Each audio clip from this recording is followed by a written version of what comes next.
Well, if it is our wonderful podcast listener, the ones that all of us on Hams love the most. Dana here to give you a little gentle reminder to hit up our friends at Standard Heating and Air Conditioning and tune up that AC before it fully turns into crotch soup season. June through August are Standard's busy season for getting AC units up to snuff, so get ahead of the curve and have them ensure you don't have a summer where you pit out every shirt you own. Book in May during their pre-summer heat savings event, and you'll beat the rush and save yourself some walking around money. Call Standard Heating today or visit standardheating.com. Enjoy the show. We sincerely appreciate you checking us out each and every day.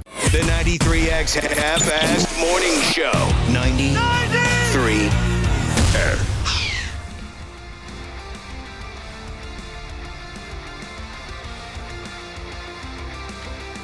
Yeah, this is the one we've been waiting on. The Friday program. Welcome to the 93X Half-Assed Morning Show. I will be damned. For you out-of-doors type folks, it's a hell of a morning out there so far. Josh, the wind is whipping like my name was Scottie Pippen. Yeah, it was Or Mark Rippin. It was messy in my neighborhood. It's garbage day, don't you know? Yeah. Oh, no. Perfect. There were garbage cans down everywhere. Raccoons are in heaven. And that's the advantage of getting up super early, is that I can wait until the last second to put it out. You know, we still got a couple hours before they show up. And Yeah. for the folks that don't, they put it out last night. It was a mess. Oh, that sucks. It's terrible. You'll be happy to know we're sheltered quite nicely here in our garbage radio studios. And we're going to let her buck. You know that the meme?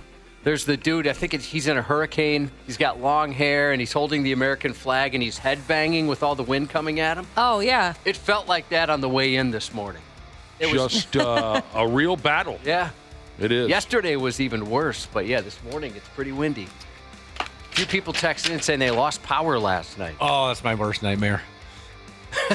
because of all the technology that's gone. Yeah, and the air conditioning's gone. I can't live like that anymore. So, yeah, it's a little bit of a situation out there right now. Cubby, light of my life, for how many years have we been coworkers and friends, and at times even a little bit more than friends? Is it in the neighborhood of 30 years? Yeah, so, shoot, next year it'll be 30 years. 30 years. Crazy. Now, that information right there tells you all you need to know. The two of us we're not kids anymore, but I got to tell you, something happened yesterday.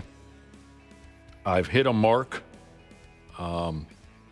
Maybe you'd call it a milestone. It's not nothing that I've done, but regardless, I've hit a mark in my life that's notable, I think. And it's one of those moments where you sit back and wonder, where in the F has the time gone?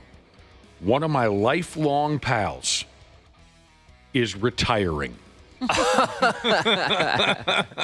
And he's the first of any of my circle of friends. One of my lifelong buddies is retiring. What happened was I received an invite to this pal's retirement party. Is this something where his job, they push you out at a certain age? No. I don't know if it's the same with police officers, but it used to be, you hit, let's just say 55, and then they say, hey, we need you to retire. No, this is his doing, his choosing. And some, if not all departments, you're penalized the longer you stay as far as how much money you get after you retire, right?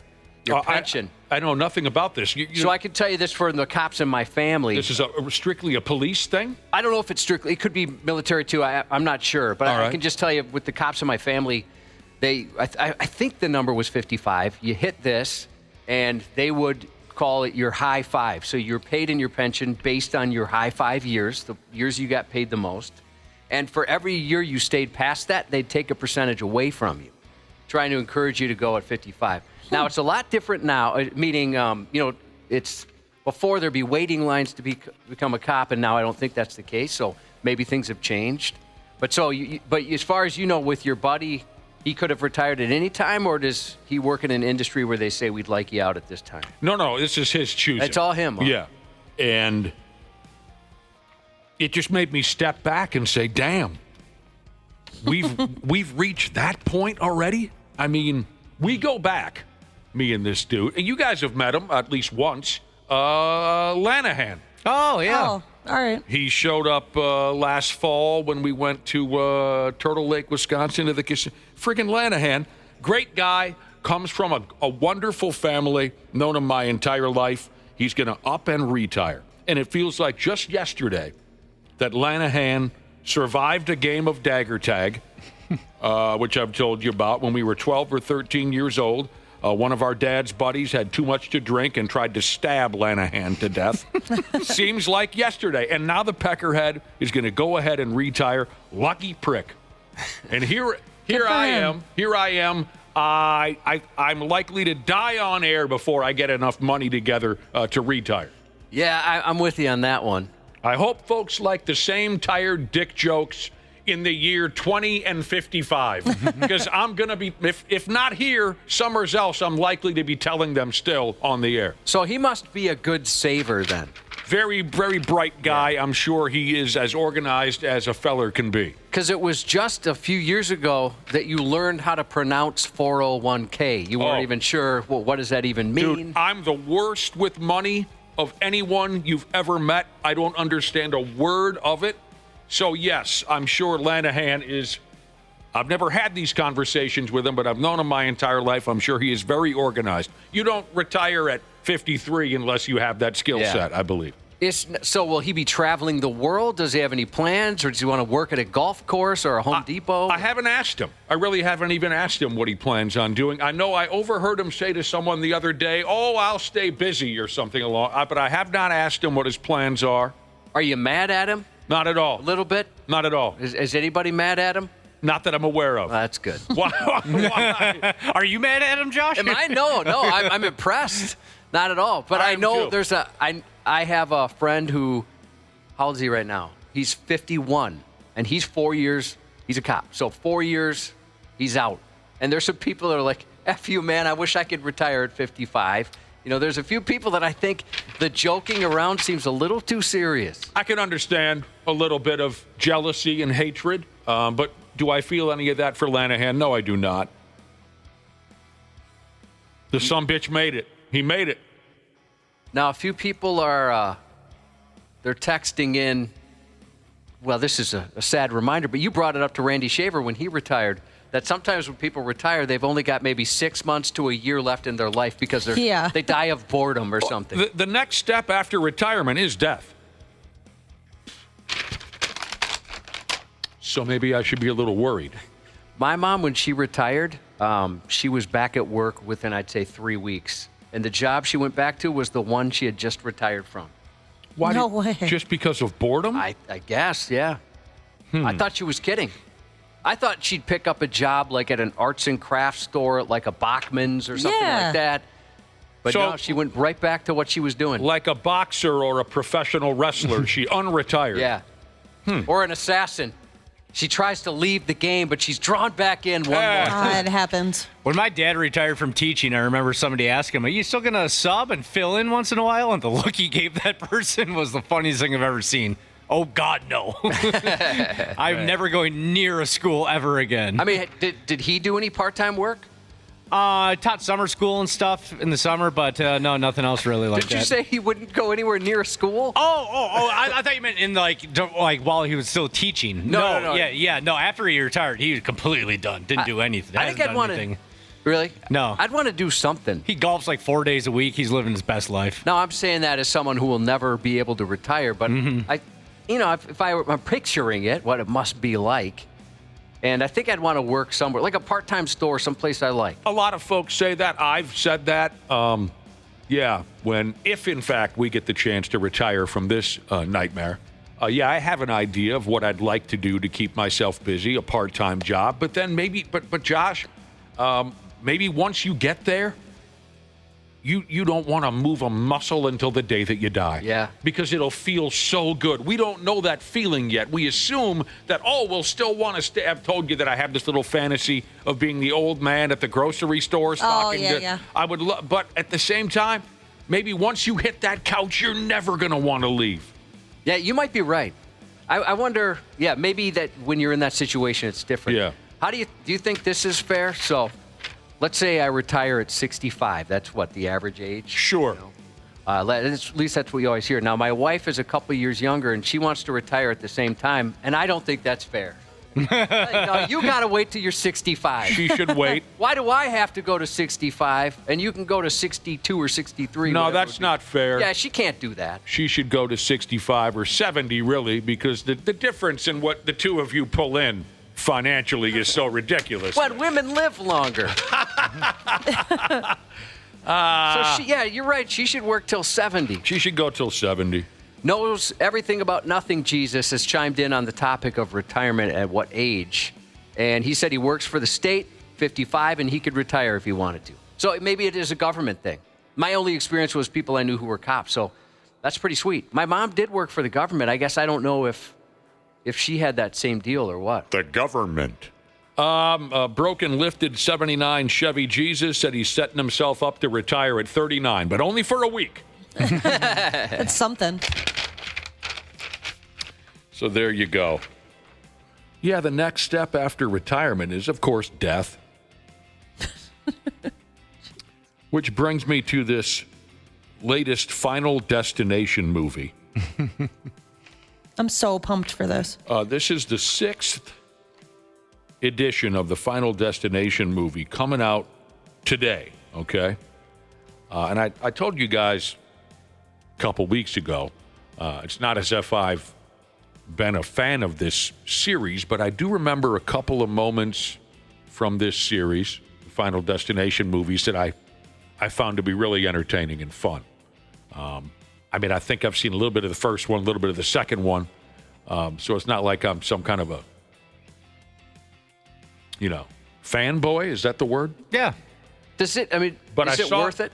Is what worth it? Keep going past one? Because I watched the first I don't know. I couldn't tell you. Like I said, I'm asking people that have watched it. Yeah, they're all think pretty so. fun. Are they? Because I watched the first one, I enjoyed it, and then I thought, well, I think I'm good.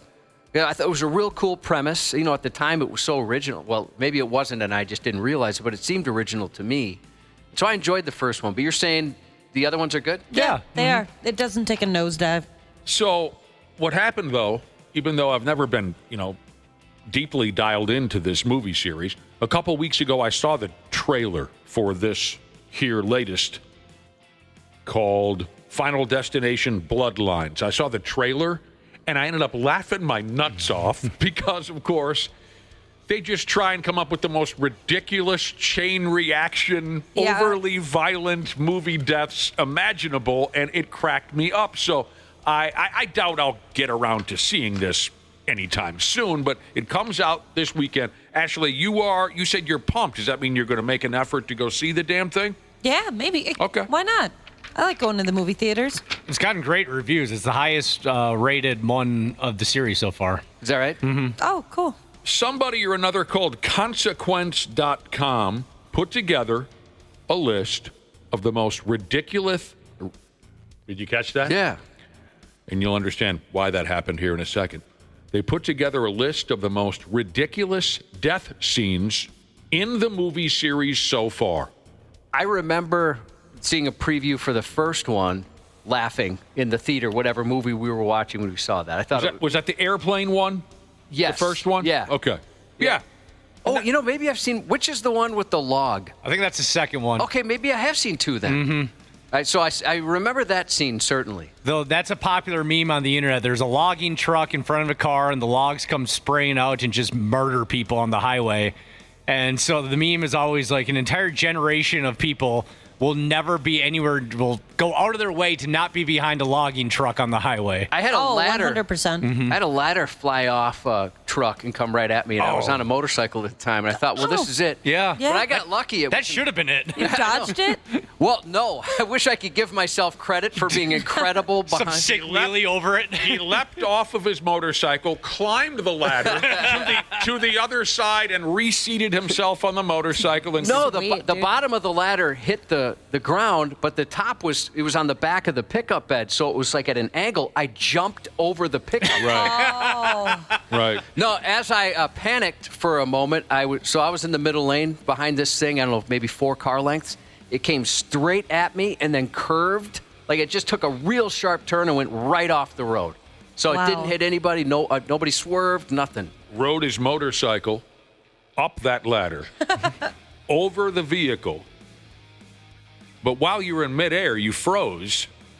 And Merle Haggard's voice said, well, I don't know how he's going to make his way out of this one. Yeah, we went to commercial and came right back. And then you landed, and a babe in a convertible jumped out and landed on the back of your motorcycle to go riding with you.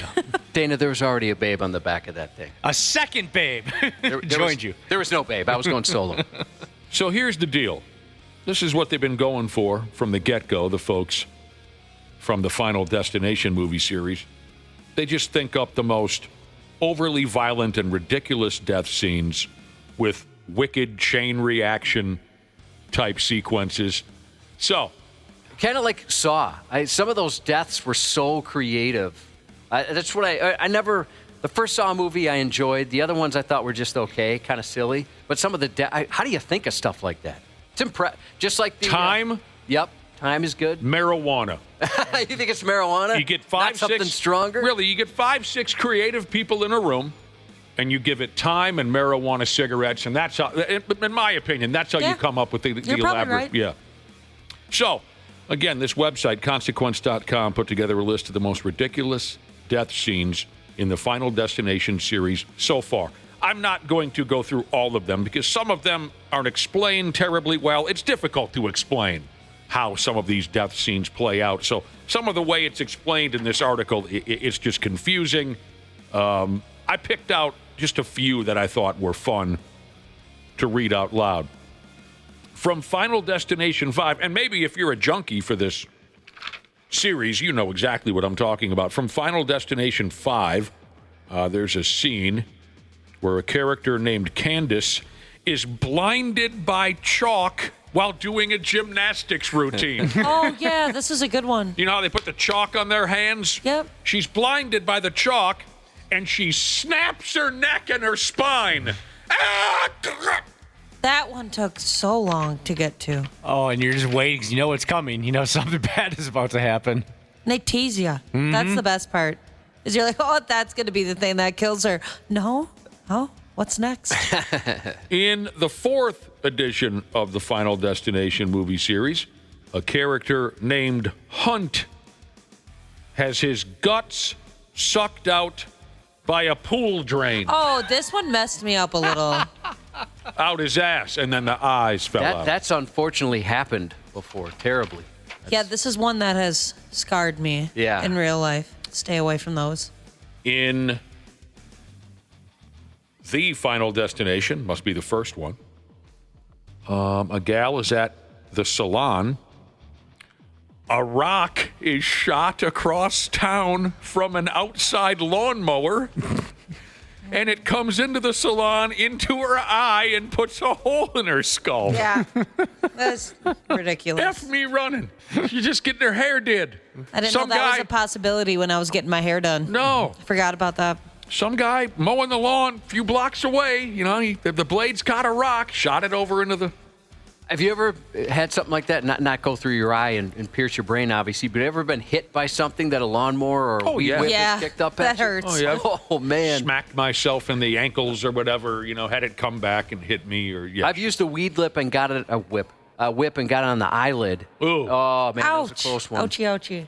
Yeah, you're supposed to wear goggles. I do now. Do you? Yeah, because after that, I thought, I'm not going to be a tough guy behind the, this weed whip anymore. Not worth it. I don't wear the goggles with I probably should. Plus, I don't want to put a helmet on when I ride a bicycle either. Anyway, on to just a couple more of these most ridiculous death scenes from the Final Destination movie series. This is a hell of a chain reaction here. From Final Destination. So again, I'm assuming that's the very first one, but I couldn't be sure. So the Final Destination, Double D, she's has said, is the 4th one. So Final Destination must be the first one. Okay. From one of them, a cracked mug with vodka in it leaks onto a computer. All right? Piece this together now, Ashley. Yep. All right. That causes the computer to explode, and it forces a shard of glass into a character's throat. So you spill some vodka on the computer explodes, a shard of glass goes into your jugular vein, or the character's jugular vein. Also, this character's stove explodes, and a knife falls into her chest. Oh. And then... A week from today, you guys are coming over to my place. Let's have a Final Destination marathon. Yeah. See how many we can get through. I'd be down. I have a prediction as to how many we could get through. Half of one? Half of one. Yeah, that's what in Final Destination Part 3, two characters, one named Ashley and one named Ashlyn, are fried This to is the death. worst. That's the worst one? This Yep. is the worst one? The movie or this scene? The tanning bed? This scene specifically. This messed me up. I think about this every single time I've ever been in a tanning bed. Oh, do you really? Yep. A character named Ashley and Ashlyn are fried to death while locked in tanning beds, all thanks to a spilled Slurpee, Ridiculous. which must have shorted out the workings of and they couldn't open the... Oh, they Something were so else burnt. happened that like kept the So bed burnt. stuck, and yeah, that's a tough watch, Ashley. Oh gosh. They're just seriously, frying, burning alive. I think about it every single time. That's got to be a blast coming up with that stuff, don't you Yeah. think? Just sitting, like you said, sitting in a room with a bunch of people throwing out these ideas. Or does it make you into a dark, psychopathic person, like you were telling us about that video game? Yes, exactly. Mortal Kombat, and it's gotten more and more violent. You know, we were talking about like some of these guys that designed the game. They'd watch these horrible videos, real life videos, just to see what it's like to have a spine ripped out or something like that. And a couple of them were like, "I need therapy after this." They were it was really from, messed from up. watching real life. Yeah, they would watch real life, or like dissections of things, figuring out God. how so it they would could look make the video game as more realistic as possible. Oh, yeah. I thought it was just from designing these violent video game scenes that made them go crazy. But first, they studied real violence. I believe that's what it was. I is couldn't they do that. Looked at Yeah. some terrible photos and watched some terrible I couldn't videos. do that. That's dark. There was Finally, a website back in the day. I remember or it must not have been high school because the internet wasn't a thing until after I graduated. But so it must have been shortly after I graduated, there was a particular website some of my friends were in, and it had stuff like that. Crime scene photos and some really gross videos. I couldn't watch it. No. They I showed me remember it when once. that was like cool to check out. Right, just watch the goriest videos possible. Oh, yeah. I never got into that stuff. Yeah, I can't say I saw it a couple times because I had friends into it, but I'd never sat down and decided I'm going to go to that website on my own. Yeah, it was always somebody else showing me it. And I always thought it wouldn't freak me out too much until I actually like watched one of the videos that my friends, and it was. Are we talking about Faces of Death? No. Oh, I don't know. We're not? Yeah, it's not. Some think people so. are texting in one. That's not the one. So this was some other internet death? I think you can just like find them too. At least by the time people were showing me those, and you can't get through that stuff. No, I have a difficult time. The final entry here into this list of the most ridiculous death scenes from the Final Destination movie series, and the reason we're talking about it is they've got a brand new one that comes out today. It's called Final Destination Bloodlines. The final entry is from Final Destination Part 3. A driverless truck comes rolling down a hill, smashes into a drive-through. The accident dislodges the engine block, and it launches. Oh, yeah. There's a character named Frankie, and the engine block launches into his skull. Yeah, just squished. All right, so people are texting in all these terrible websites. It's none of these. I'll just say this. There's a guy's name in the URL, and grotesque is another word in there. So if you're familiar, you know. I'll never look up such things. There is a lot. Holy cow. Yeah. People are texting in all these. I've never heard of these. I could never watch such things. But I asked you about Faces of Death. And when Josh and I were kids, that was a thing. It was this VHS tape called Faces of Death. Mid-'80s. Suddenly, if you were between 12 and 16, if you hadn't watched Faces of Death, you were SAWFT, Soft, and a total nerd and a sissy, right? It was bizarre videos of people dying, getting killed, getting run over, falling off of this, right? So I did eventually watch it, but not when it was hot, when everyone was talking about it. I couldn't get my hands on it. I wanted to back in those days when I was a kid. I would have been drawn to such a thing. Not anymore. But at one point or another, this friend of mine said, hey, man, you got to see this VHS tape. This is around that time period. I was like 14. And I was like, oh, is it Faces of Death? He's like, no, it's like the next best thing. Okay, so like anything else, there was like a rip-off version. You know what I'm saying? Mm-hmm. So Faces of Death was so popular and selling so many copies, someone put out like a JV version of that gimmick called, I think it was called Death Faces, right? Oh. So as 14-year-old kids, I thought, well, ooh, this ought to be just as good, right? So we get all excited to sit down and watch Death Faces. We hit play, and it opens with a scene of maggots crawling around on the ground, right? And we're all kind of sitting around, okay, this is going to get better, right? Then the next scene was like a sick cow limping around a field. Oh, no. Right? So far, this is a Nine Inch Nails opening before they open every show. Exactly. It's you watch like a squirrel or something getting eaten by maggots, and they fast forward it. And so we sat there, and the buddy who brought it over to the house for everyone to watch it, we're all going, this is going to get better, right? It never did. All it was bizarre little, you see what I mean? So it was like the rip-off version of Faces. It didn't have the same payoff, but it reminds me, like Josh just said, of going to see Nine Inch Nails in concert. They always had those kind of dark, grotesque, but not overly violent scenes playing in the background. Yeah. Oh my gosh. I found the movie. You can just watch it online for free. Which movie? One? Faces of Death. Oh, you did? So that's pretty interesting, but I was skipping around, and this is dark. Oh, yeah. Well, yeah. And really just... It's called Faces of Death, actually. I know, but don't go too far, because there's a monkey scene in there that I think will destroy you. Oh, okay. I'll make sure I don't... Yeah. But you're right, Nick. That was something you had to watch. Yeah. And we got the JV version and wasted 2 hours sitting there watching like a video of I don't know where they went with it. Is that cow going to be okay? A car accident in a snowstorm or something. We're like, oh, where's the death here, There you go. All right, what do we got going on today? We got the cops coming in studio. The cops are going to be, one cop. At least one, yeah. A second may join, but that's not confirmed. You know how every once in a while we have the State Patrol in studio with Gordon Shank and Mike Lee.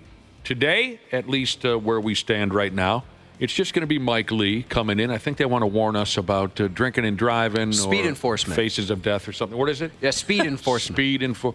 We always enjoy having the State Patrol in studio. Mike Lee's going to swing by later. Of course, Randy Shaver and Brad Ryder will stop by at 7:30, and we'll talk about the sports and more. That's right. Don't forget the more. Stupid news coming up here in a few minutes on the Half-Assed Morning Show. 93X Half-Assed Morning Show. Well, if it isn't our wonderful podcast listeners, the ones that all of us on Hams love the most. Dana here to give you a little gentle reminder to hit up our friends at Standard Heating and Air Conditioning and tune up that AC before it fully turns into crotch soup season. June through August are Standard's busy season for getting AC units up to snuff, so get ahead of the curve and have them ensure you don't have a summer where you pit out every shirt you own. Book in May during their pre-summer heat savings event, and you'll beat the rush and save yourself some walking around money. Call Standard Heating today or visit standardheating.com. Enjoy the show. We sincerely appreciate you checking us out each and every day. This episode is brought to you by Progressive Insurance. Do you ever think about switching insurance companies to see if you could save some cash? Progressive makes it easy. Just drop in some details about yourself and see if you're eligible to save money when you bundle your home and auto policies. The process only takes minutes, and it could mean hundreds more in your pocket. Visit Progressive.com after this episode to see if you could save. Progressive Casualty Insurance Company and Affiliates. Potential savings will vary. Not available in all states. Actor Michael Rosenbaum. He knows some of the most talented people in the business. Will Wheaton is here. Getting ready to do this podcast. I text my Star Trek family. That is a supernatural impulse. If you're here for Jay Moore, you found the right place. Have you always had a large personality? The nicest way anybody's ever put it. You always warn people out. From Twilight, Ashley Green. We were just like, no one's going to see this. This is not going to be a good movie. I really love the movies. Don't feel bad. The Inside of You podcast. Follow and listen on your favorite platform. Stupid news on the Half-Assed Morning Show. By damn. I think everybody and they mama will really enjoy this here video I'm going to tell you about from the ridiculous state of Texas. I think you're really going to like this one. People are saying it's a master class on how not to tow a car. So here's the deal. Some old guy's effing Saab broke down on a highway in Houston, Texas, this past Monday. Friggin' Saab broke down on him.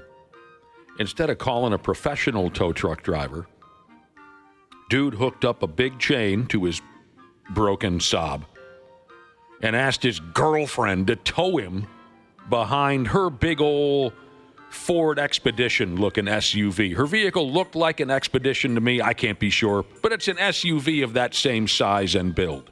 I've seen people do this before when they only have to go a very short amount of... Not exactly like this. I bet you haven't seen it done like this. No, this is a little different. Right. But that even makes me nervous seeing that. I stay away from those people. So a little Saab, big old Ford Expedition, girlfriend behind the wheel of the Ford Expedition. Dude asked her, would you tow me? And thankfully, his girlfriend said, yes, I will tow your Saab across town, because the results were outstanding. And of course, someone recorded this gong show with their cell phone. Is this up on 93x.com before I explain? Okay. Now, it says here, towing with a chain isn't the safest option or the most legal, but it's something people might do in a pinch. Someone just has to sit behind the car.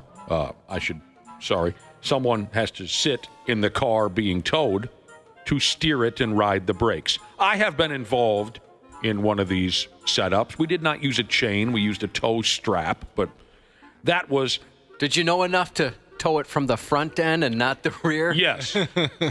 Or to, stay under like 30 miles per hour?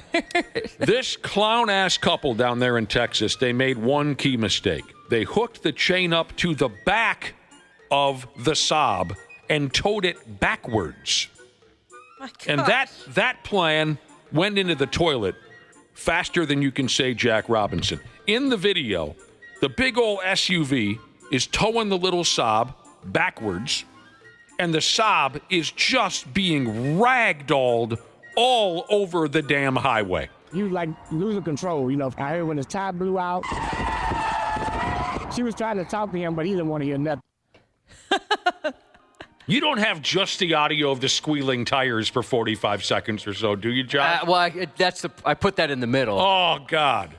When I was watching the video yesterday, just the constant sound of the squealing out-of-control Saab had me laughing my balls off. So in the video, SUV, driving, of course, forwards, towing behind it the Saab, which is backwards, and the dude is back there behind the wheel just getting his ass kicked, completely out of control, fishtailing around. Oh, I bet he barfed. His car smacks off the guardrail once or twice. He has absolutely zero control, and it is a damn riot. I'm just so confused because his girlfriend that is driving her car, did she not look in her mirror and think there might be a problem going on? That's the thing. You think she's listening to a tune or something.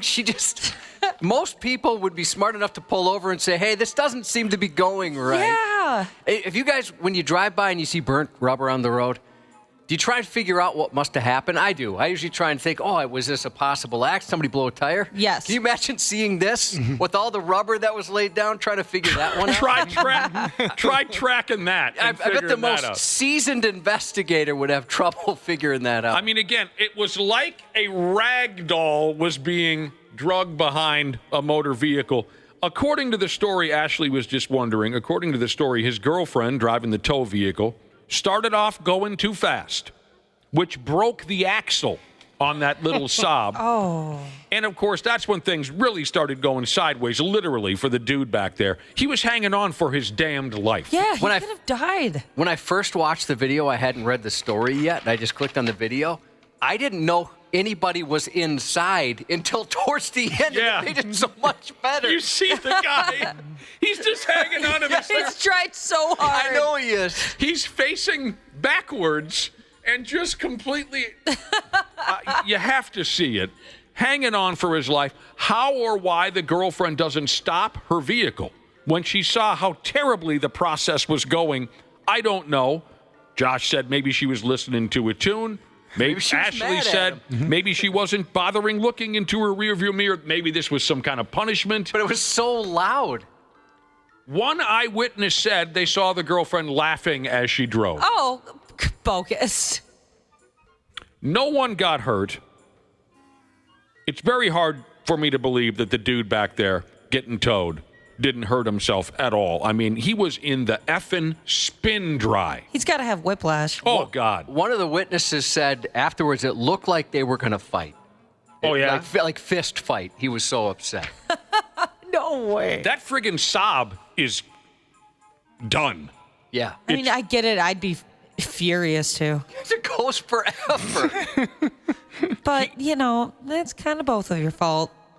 The cops didn't end up handing him a ticket for being the worst tow team on record in the history of the state of Texas.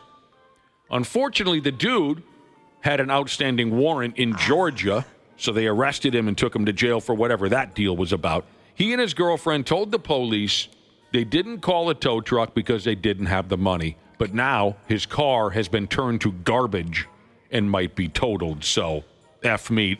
Do I love that video? Oh, man, it's so fun. I've watched it like 50 times. Me too. If you're having a bad day, just watch that. It'll put a smile on your face.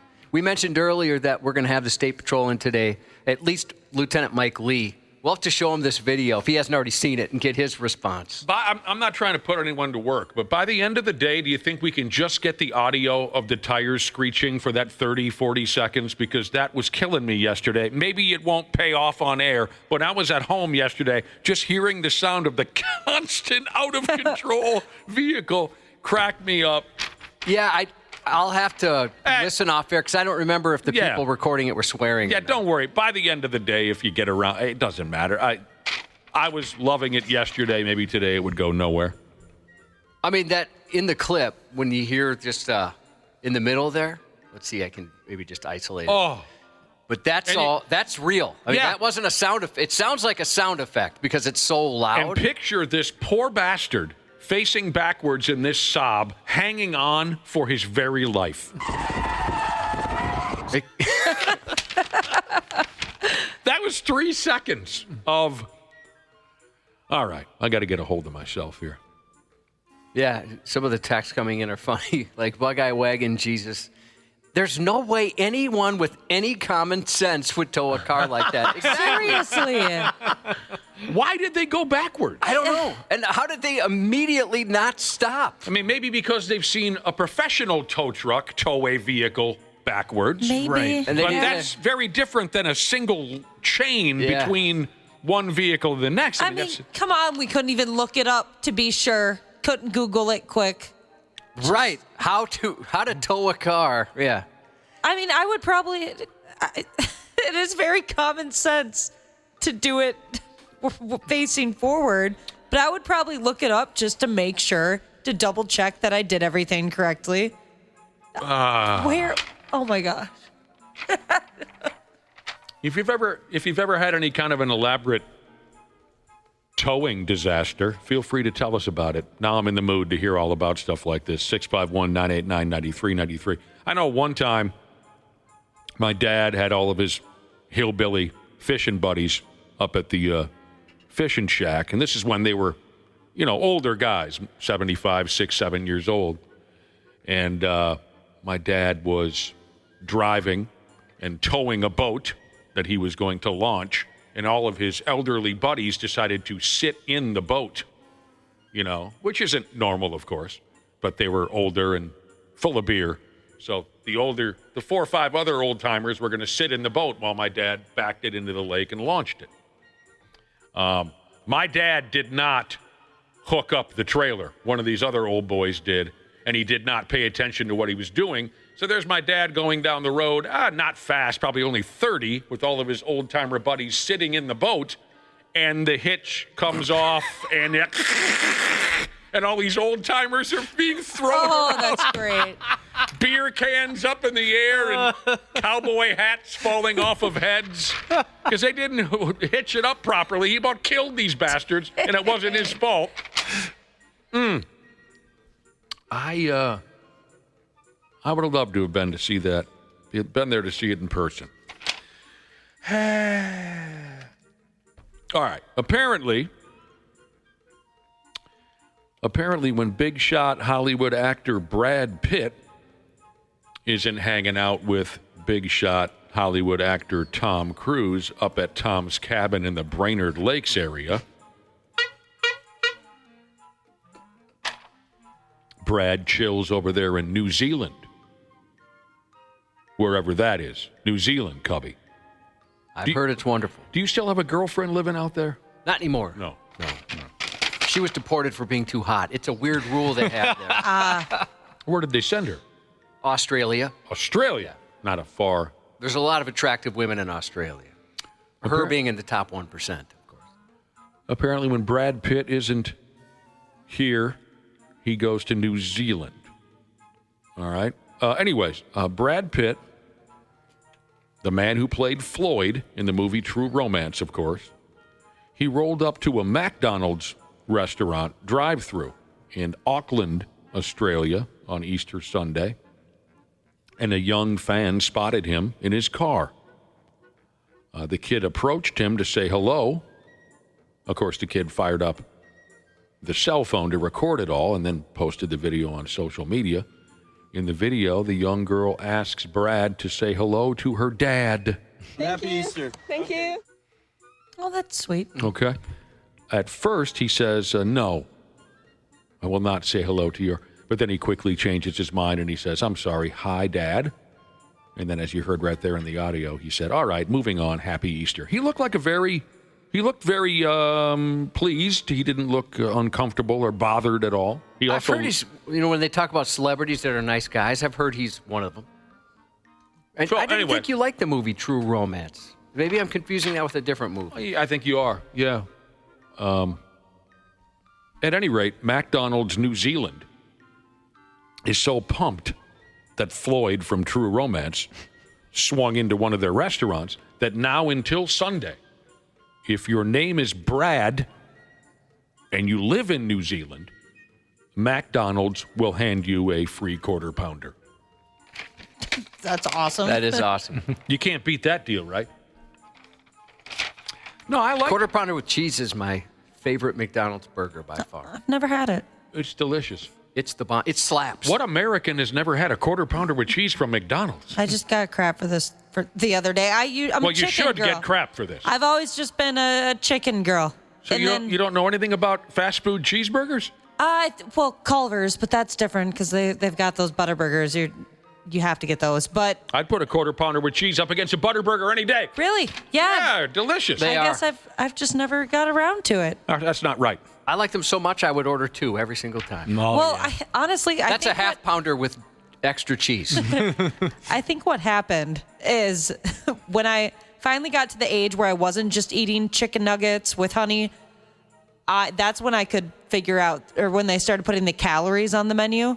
And every time I look at that, I get freaked out. It's a big number. It scares me. But maybe one day I'll just say screw it and go for it. Well, calories don't count at McDonald's. You've never heard that? And holidays. Oh, I know they don't count at Taco Bell. I didn't know about McDonald's. Okay. My entire life, what's your name, Ashley? I've been completely oblivious to calories and what they mean, and I've been pretty pleased with that approach. I understand why they started putting it on fast food menus and stuff like that, but that was a mistake. I hate that. What have you done? There was a time where I was trying to watch my weight, and I walked into a place, and I saw the calories up there. I go, I'm just going to go home and have a banana. Yeah, it's like, why do you do that? Don't pay attention to that stuff because it doesn't matter. People are saying it's a Royale with cheese. That's a Big Mac, I thought. They're from Pulp Fiction. Yeah. Maybe it was quarter. I don't remember. Do you guys remember Brad Pitt's character, Floyd, from the movie True Romance, where he's just stoned off his ass? It's been years, but yeah, vaguely. It's very, very well done. I thought of the movie that I was thinking of that you didn't like, and Natural Born Killers. Oh, God. For some reason, I get those confused. That was so friggin' dumb, I couldn't stand it. I can't remember if I liked that. You're right. I hated Natural Born Killers from start to finish. True Romance is a lot of fun. And Brad Pitt, his appearance is very brief, only a couple, 3 scenes, but he plays just this stoned dude who never leaves the couch. And he does it so well that I always enjoy watching that scene. And, of course, the scene in True Romance, which in my book is one of the greatest, I mean, really, honestly, one of the greatest scenes in movie history, is the scene between Dennis Hopper and Christopher Walken. A lot of the language in that scene is questionable, but it is one of the most dramatic and well-acted scenes ever. I can watch it on repeat 10 or 12 times in a row before I get tired of it. If you know the scene I'm talking about, then you get it. All right, so the Quarter Pounder with cheese was the Royale with cheese because of the metric system. Okay, sure. I would have never known something Pulp like that. Fiction, right. Oh. Anyone named Brad in the entire country of New Zealand? Is it a country?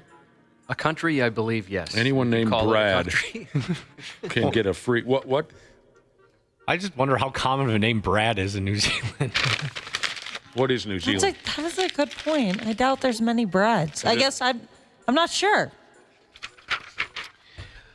This is what some folks might call a hell of a deal or a hell of a coincidence, one or the other. You got to pay attention to this now.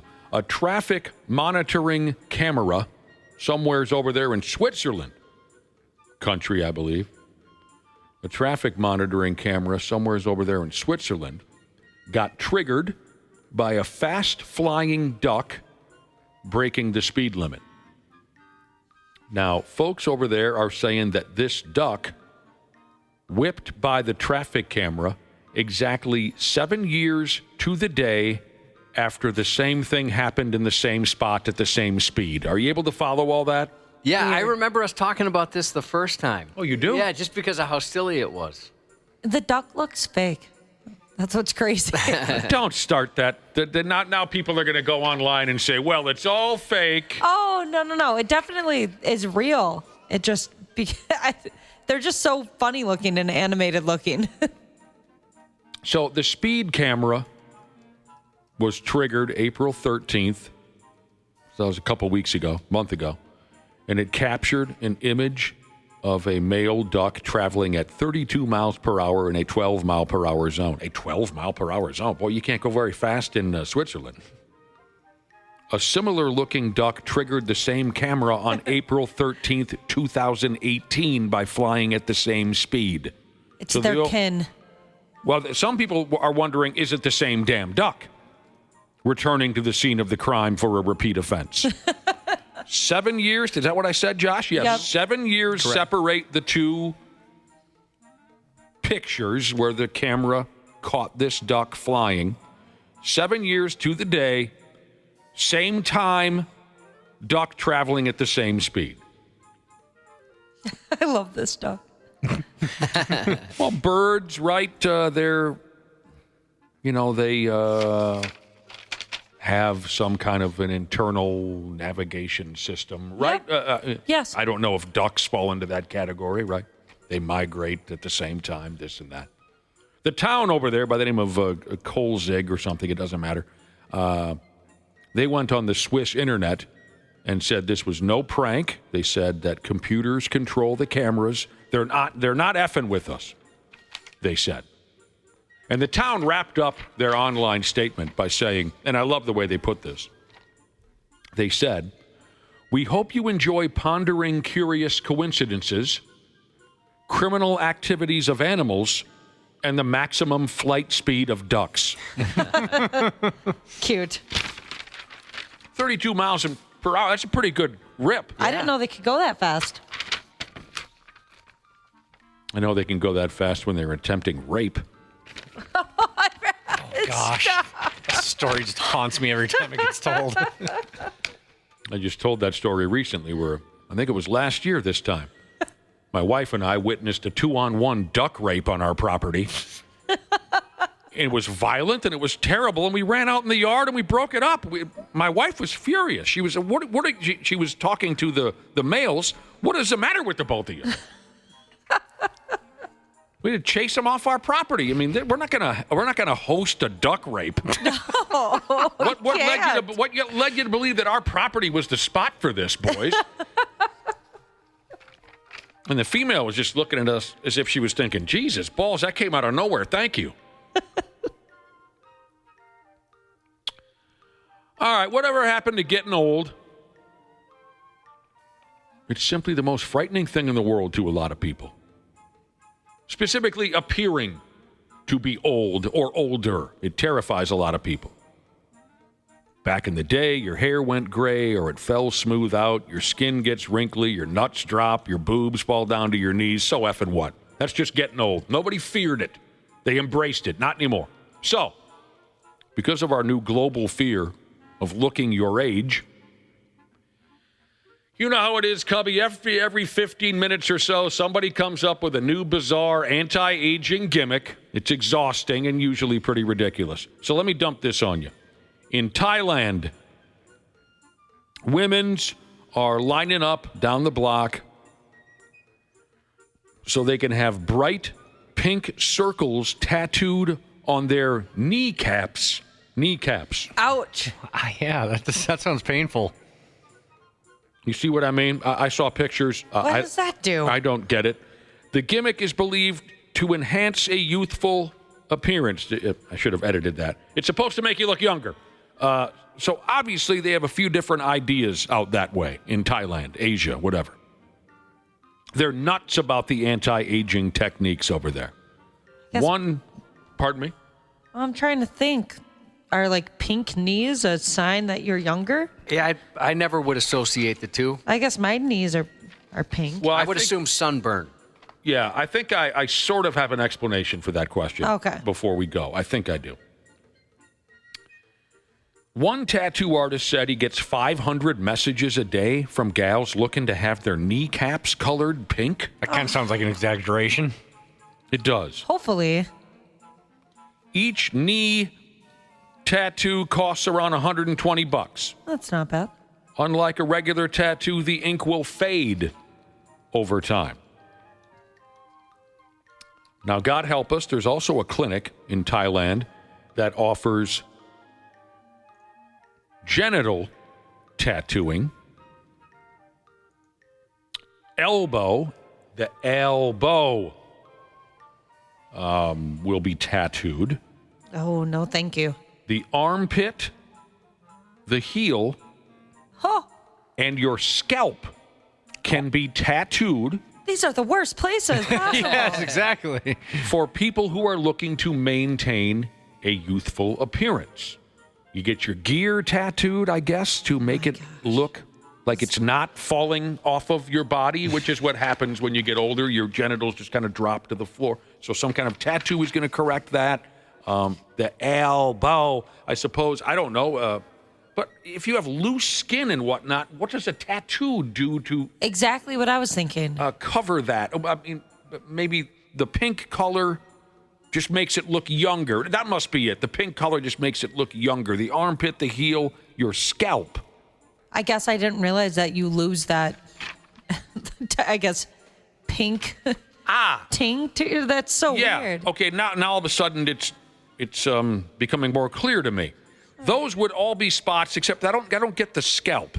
But the genitals, the elbow, the armpit, the heel, those are all parts of your body that do become discolored with age.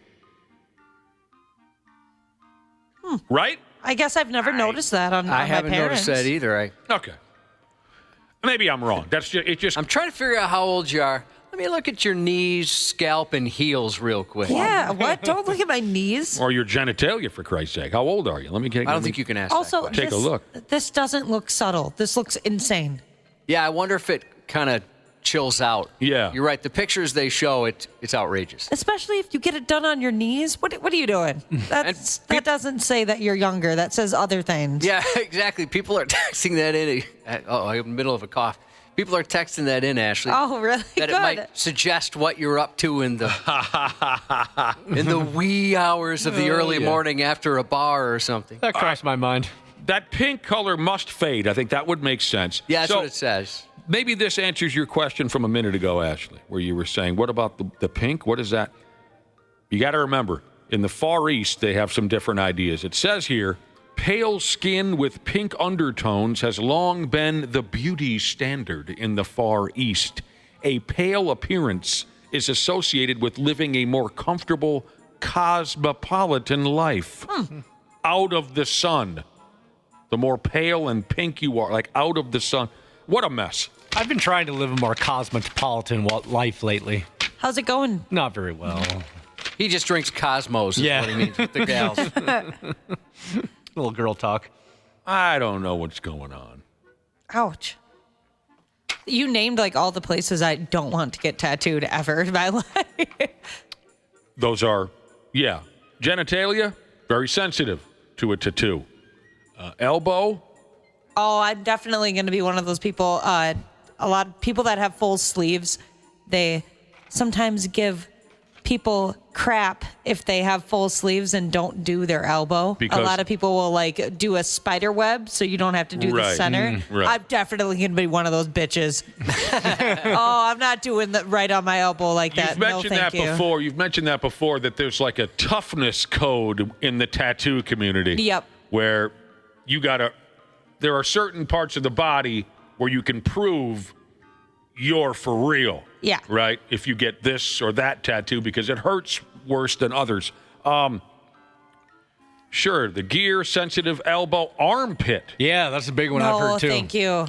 See, I would go on a killing spree because I'm very ticklish under there. If anyone ever comes anywhere near my armpit, I just close my eyes and I start swinging. I have a tattoo on my upper arm. It's on the outside of my arm here. And it's, maybe 4 inches, 5 inches from my armpit. And when they were doing the edges of that tattoo, it felt like they were in my armpit. And so I can't imagine actually getting that done because it is painful. My wife said the same thing. She has one similar to where yours is, Ashley. And she goes, as soon as they started doing it, all I could think of was, don't cry, and this was a mistake. Yeah. I did the crease of where my bicep's supposed to be to where my forearm is, right? Yeah. Right on the other side of my elbow. That was very, very ouchy. I didn't consider how much that would hurt. Yeah, that it's hurt like quite a shock. All right. I also really enjoy this headline, and we're going to dive into another stupid trend. But I do enjoy the headline. By God, it reads, "Say hello to your new sleep paralysis demon." Oh, wonderful. I don't have enough of those already. What they're referring to is... That's right. You get that, don't you? Yeah. It's been a really long time, though. Knock on wood. What they're referring to is the bizarre new yarn makeup trend. And they say it'll give you nightmares. And you'll understand if you look at the pictures. Are they on 93xbydam.com? Yes, I believe so. Yeah, they are. Okay. It looks like you could audition for Slipknot and fit right into the band. Yeah, it does. It's pretty much one lady on the internet is stringing yarn across her face, colored yarn, to where she kind of looks like a demonic Raggedy Ann doll. It does have a creepy vibe. Children will certainly run screaming in the other direction. I'll tell you that. I don't know how I forgot about this already. I must have tried to block it out of my head because, this is messed up. So check out the pics if you like on our website. What we're dealing with, like I said, is another one of those, quote, trends where articles like this one try and lead us to believe that everyone's about to jump on this new look, and you better too if you want to be accepted by society, when the truth is nobody in their right mind is going to go out in public looking like this. A hip social media type gal is stringing colored yarn over her face, and it makes her look like a mass murderer in a horror movie. Or a doll. I mean, there's got to be some talent for that. I mean, that's some skill, the way she made definitely. it look. But sure. It's disturbing.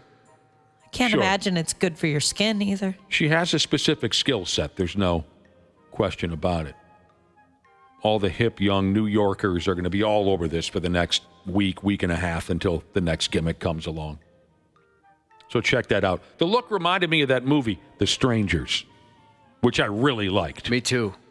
That was really good. Remember the end scene where Liv Tyler and her dude are about to be killed, and the killer gal is standing in front of them with a knife, and she's got a mask that kind of looks similar to what this yarn meant. And the killer gal is standing in front of Liv Tyler and the dude with a knife, and Liv Tyler says, "Why are you doing this?" And the killer gal says, "Because you were home." Creepy. I don't like these. That was a great way to end that movie. Yeah. Because I was watching it at home, and I said to myself, "Oh, Jesus, I'm at home." Started peering out the windows. Is anybody out there? Why did you do this? Because you were home. Have you seen that, Ashley? Yeah. They're great movies. Oh, I haven't seen it. I didn't see the next one. Oh, I didn't know there was a next one. It just came out not too long ago, right? Yeah, within the last couple of years. It's really good, Nick. The second one was good too? Yep. Did they have scary lines like that? Were people home? Yes. They were at home. People were home. First friggin' mistake. Never go home. Sports on the 93X Half-Assed Morning Show. Unexpected visitor. I believe he was in my garbage can last night. Oh, my goodness. I mean, it was Bark at the Park night here on Monday. I don't suppose somebody snuck in a raccoon on a leash. I'm scared of raccoons. I mean, those folks out there in those seats in center field, I'm not sure that they're all aware that there's a raccoon. I mean, they're not even moving. One guy's killing his chocolate. I'm scared of raccoons. The way he said that was so odd. I got a text message, Ashley, from Chugged Up Plumber Jesus, who said the new Strangers movie sucked. Ashley is a liar. Oh, I liked it. Yeah, we love when woodland critters make their way into a ball game, don't we? It's very funny, yeah. But you know what? Keith Hernandez and that other guy aren't nearly as funny as everyone gives them credit for. I'm burned out on Keith Hernandez and that other guy. Why? Everything they say, they end up on a website. Why is that, Josh? Well, I think it's mostly Keith Hernandez related. He seems a little unique, I guess. Overrated. Yeah. Eccentric. They're overrated. A raccoon was wandering around the stands at the New York Mets ballpark during a game the other night. Perfect place for a raccoon. Popcorn and peanuts spilled all over the friggin' place. Oh, yeah. I've been to that ballpark. Doesn't surprise me there's raccoons running around. And they are right about one thing, Keith Hernandez and the other guy. People weren't reacting at all to the raccoon making its way up and down the stands. Yeah, like it was just a common occurrence. Yeah, because if you go to Citi Field, you expect to see a raccoon. It's not out of place. Where did Dick Raymer say there was always a raccoon? Was it Oakland? It was possums, wasn't it? Oh, possums. You're right. Possums in Oakland. That's right. There's a video. It's not terribly exciting. I'm sure we've all seen a raccoon before, but we do love it when the critters get into the ball game. Yeah, it's fun. When Randy Shaver and Brad Ryder dive into the mix here in about a half hour, we'll talk all about the hockey and the hoops going on. Twins won their 11th game in a row yesterday, but there is some bad news to go along with the good, with a couple guys getting hurt. Correa and Buck, for Christ's sake. Correa out, Buxton in, talk guys in, it's caught as Buxton and Correa do make contact and both are down. So the catch was made, but now concern as Correa went out, Buxton came in, there was contact and both are on their backs here. We'll get into that when Brad and Randy swing by. Correa kind of reacted as if he had been killed. Yeah, no, I thought did he get shot or did he just bump into his buddy? I think he laid there as if he was saying, "Oh God, I'm dead." Mm-hmm. I was looking for a sniper in the crowd. Yeah, exactly.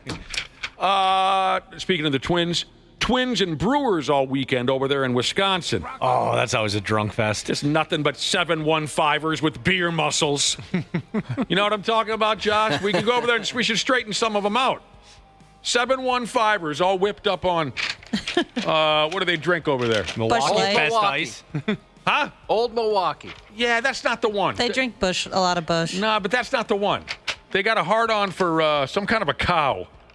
Oh, spotted cow. Yeah, bunch of 7-1-5ers whipped up on spotted cow with beer muscles that can't back it up. That's what you're going to get if you go out to that series. Lord. Doesn't that sound terrible, Josh? It does sound pretty bad. That's the kind of situation when you were a young guy, you'd straighten out real quick.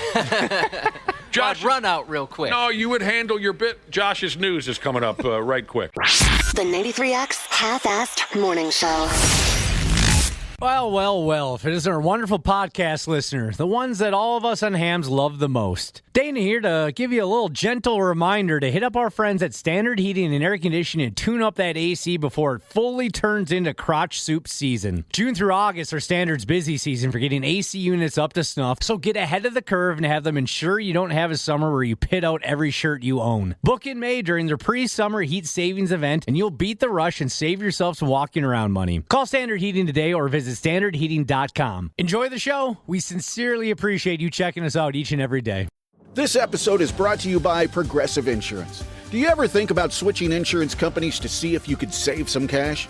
Progressive makes it easy. Just drop in some details about yourself and see if you're eligible to save money when you bundle your home and auto policies. The process only takes minutes, and it could mean hundreds more in your pocket.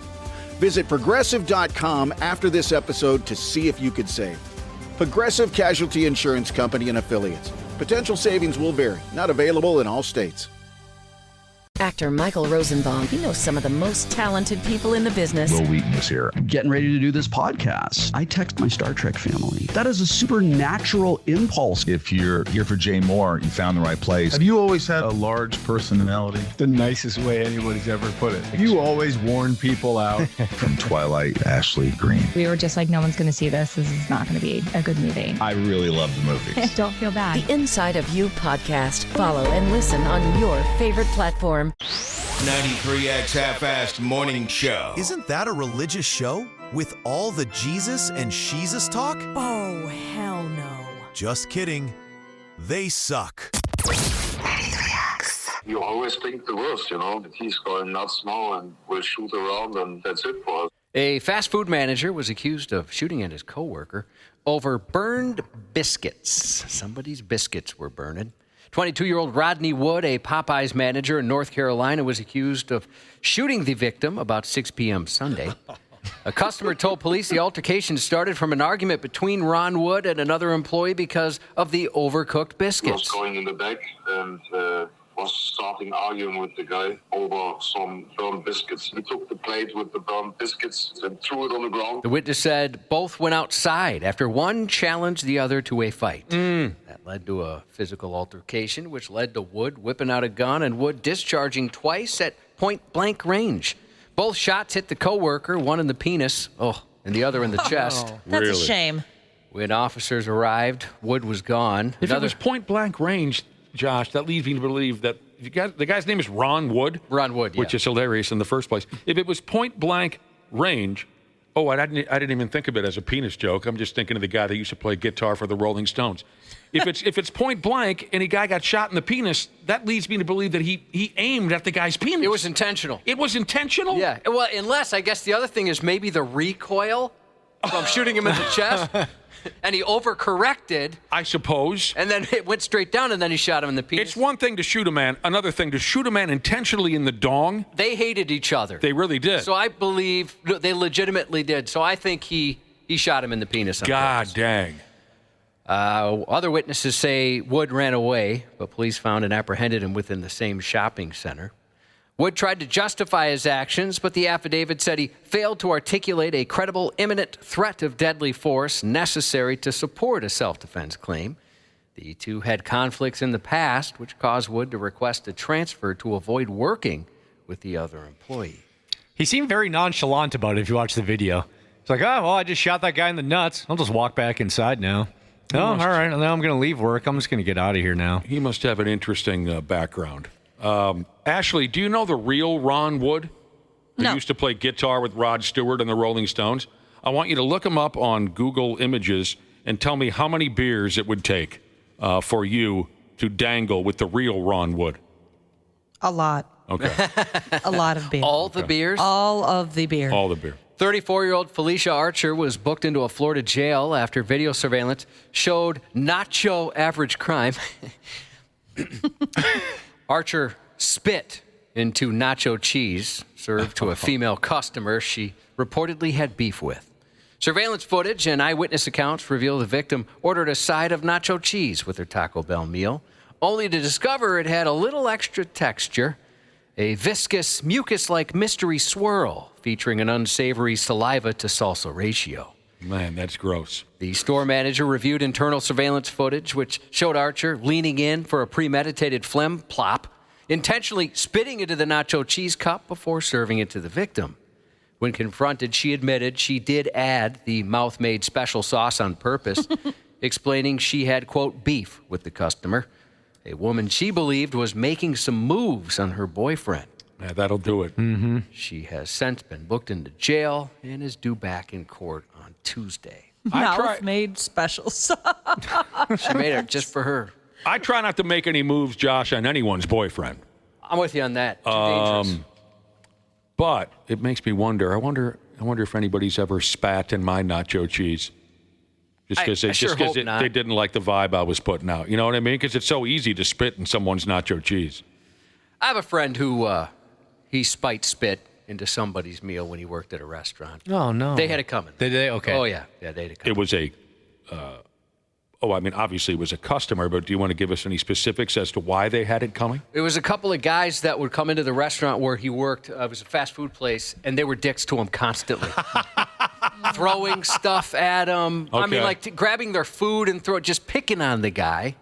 He's a littler guy, and sometimes people would be dicks to him for that reason. And, yeah, they would just whip food at him. And finally, they were so dumb.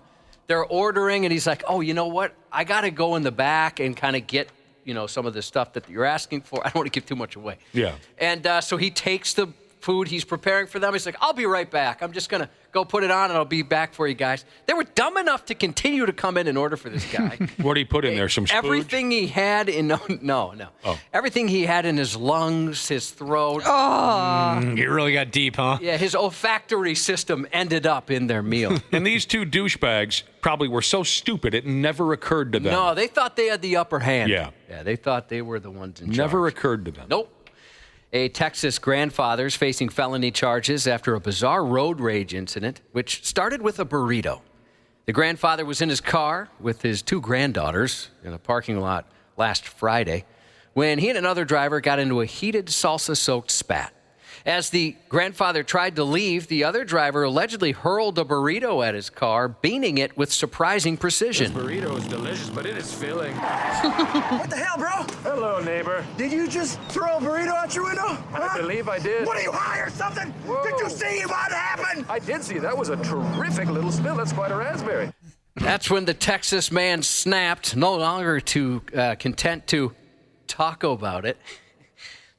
Dude.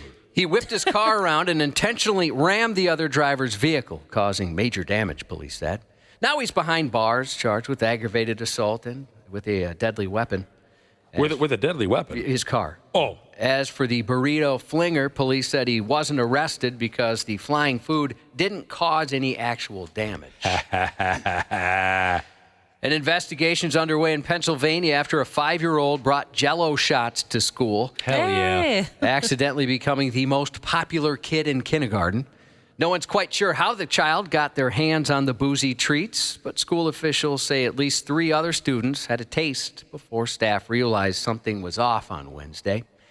Once alerted, they moved quickly, getting the kids to the nurse's office and calling EMS just to be safe. Parents were notified and were able to meet them at the hospital. The district is working with local authorities to determine how the student was able to get the Jell-O cups in the first place. Meanwhile, police confiscated the gelatin cups and are now trying to figure out how the pint-sized partier ended up with alcohol in their lunchbox. I think maybe mom and dad forgot to clean up after their Kentucky Derby party or something. You know what I mean? But it did make him the most popular kid in kindergarten. Boy, I never got too excited about those Jell-O shots. Me either. Yeah. One, they don't really do anything, and two, it's just I don't like a process. Right, you gotta like stick your finger in there and kind of get it out, and it's just not good. You do? Yeah. Nah, you're supposed to use your tongue, Dan. Yeah, I've never seen anybody put their finger in one. Yeah, don't finger your Jell-O shot. We did things differently in St. Cloud. That's kind of gross. Yeah, it is kind of gross. You don't know where that finger's been. You made it intimate somehow. That is the hack, Dana. It might be time to take Grandpa's car keys away. An elderly motorist in New York adopted a unique tradition, crashing into the exact same bank branch in the same vehicle on the same day of the week at the exact same time of day and exactly 6 weeks apart. The unintended sequel took place Friday, May 2nd, when the determined driver once again turned the bank's front entrance into a makeshift drive-thru. Local police, EMS, and 2 fire departments responded to deal with the vehicular deja vu. The window hadn't even been fixed yet from the last incident, so this time he crashed into a temporary plywood wall. He hates this bank. As for the first time he crashed through the bank, he thought the vehicle was in park and accidentally hit the gas pedal. This time he was pulling into a parking spot when he thought he hit the brake, but accidentally hit the gas pedal. Sources said the driver was the same person involved in the Friday, March 21st crash. Old folks do like routine, so if the pattern continues, his next bank crash will happen next month at 2 p.m. on Friday the 13th. Minor injuries were reported in the most recent accident. That's a damn shame. Yeah, it's because we're all headed in that direction. Probably. Yeah. I was at the DMV this past, or maybe like 2 days ago, and there was a lot of people there, and they were doing their eye test. And every time like an older gentleman or older woman came up, you could tell that they were scared about this eye test. And one of the guys, he couldn't get all the letters, and I felt so bad because he knows the next step is they're going to take his life. Yeah, she was like, "Oh, you didn't pass," and he's like, "Let me try again." I was like, "Oh, poor man." Let me put on your glasses. I'll try them with your glasses. He's like cleaning his glasses. I was like, "I don't think that's what it is, man." A circuit court judge in Broward County, Florida, is set to be suspended next week over a series of what an investigative panel called exceptionally bad jokes. According to court filings, the investigative panel of the Florida Judicial Qualifications Commission is suspending 60-year-old Judge Gary Farmer from the bench without pay. The complaint outlines an incident in which Farmer was presiding, over a felony case, and learned the defendant was expecting 3 kids at the same time. Court documents said that Farmer laughed and mocked the man who was having children with different women. Okay, you've been busy. You were just shooting all over the place, weren't you? Farmer told the defendant. My God. I'm going to order you to wear a condom at all times, he added, for your own good, okay? Probation's going to check, he said. No, I'm kidding. During the same hearing, Farmer suggested the man hire a specific female attorney, but jokingly warned him not to get her pregnant. The panel also highlighted another instance when Farmer said, "Spring is here. I got so excited, I wet my plants." What? This guy's on a friggin' roll. Heck yeah. and he's in trouble? Yeah, they don't like, he's being inappropriate. You finally get on a roll, and they punish you for it. He had another joke in which he said, "What did the shirt say to the pair of pants? What's up, britches?" Oh, my gosh. What this guy? Just pretty solid stuff right here. After the suspension was recommended, his attorney submitted a response to the court acknowledging that the judge generally admits to having made the jokes or remarks. But these jokes were said to lighten tension, reduce stress for criminal defendants, and show a sense of humanity, his attorney wrote, conceding some jokes may have been a little racy, and said Farmer has since reflected on the matter and recognized they were inappropriate. When's the Netflix special coming out? We got a real-life Jimmy Vollmer here. The joke judge. No one caught on to his gimmick, huh? After generating a lot of buzz at the 2023 93X Nutcracker with Falling in Reverse and Daughtry and a well-received EP that same year, Sleep Theory are back with Afterglow. Every Friday at 93x.com, check out our notable new releases post for a carefully curated lineup of the best in new rock, and don't miss our accompanying playlist on Spotify. The 93X Family Reunion is back, just announced this week. It'll happen Friday, September 19th at the XL Energy Center, starring Evanescence, Poppy, Dorothy, and Black Map. Tickets go on sale today, 10 a.m. Then listen all weekend for a chance to win premium seating and qualify to attend the Evanescence VIP Soundcheck Party. To buy your tickets and for more info, check out 93x.com. Word. Again, 10 a.m. is when those go on sale. New in theaters this weekend, Final Destination Bloodlines. Plagued by a reoccurring violent nightmare, a college student returns home to find the one person who can break the cycle and save her family. God damn. I know. I'm ready. Final Destination Bloodlines set a fiery new record with a 71-year-old stunt woman. Yvette Ferguson came out of retirement to be the oldest person set on fire on camera for the new movie. Well, that's a hell of a record. One last job. Yeah. She's no stranger to danger. Her recent credits include Midnight Mass and the Child's Play reboot. Oh, I hate that Child's Play thing. I've never actually seen a full version of terrible. it. Just it's pretty different bad. parts. Terrible. And streaming on Apple TV Plus, in a high-tech future, a rogue security robot secretly gains free will in the action comedy Murderbot, starring Alexander Skarsgård. Park High School basketball players are going to team up with South Washington County first responders in a charity basketball game this weekend to raise funds for families in need. Members of the Cottage Grove High School boys and girls basketball teams will play with police and firefighters from Woodbury, Cottage Grove, St. Paul Park, Newport, and the Washington County Sheriff's Office for the Battle of the Badges 2025. That'll be at 4 p.m. tomorrow at Park High. Attendees are encouraged to bring non-perishable foods, some hygiene products, and gently used clothing to donate. More information for that event is available at 93x.com. Army Mailman Jesus is delivering an early happy birthday shout-out to his son Caleb, turning 20 on Sunday. Tim Laser Sheet Metal Jesus text in a happy 55th birthday shout-out to Tim Laser Sheet Metal Jesus. There you go. And happy 15th to Rosalind from Dad Hughes 51 Jesus. That's 93X News. Randy Shaver. Leaving the proverbial back door open. On the Half-Assed Morning Show. On the outside corner, and this one is over, and the Twins sweep the Orioles once again, and the winning streak continues. It's now 11 in a row. It is Friday, F-off day for us.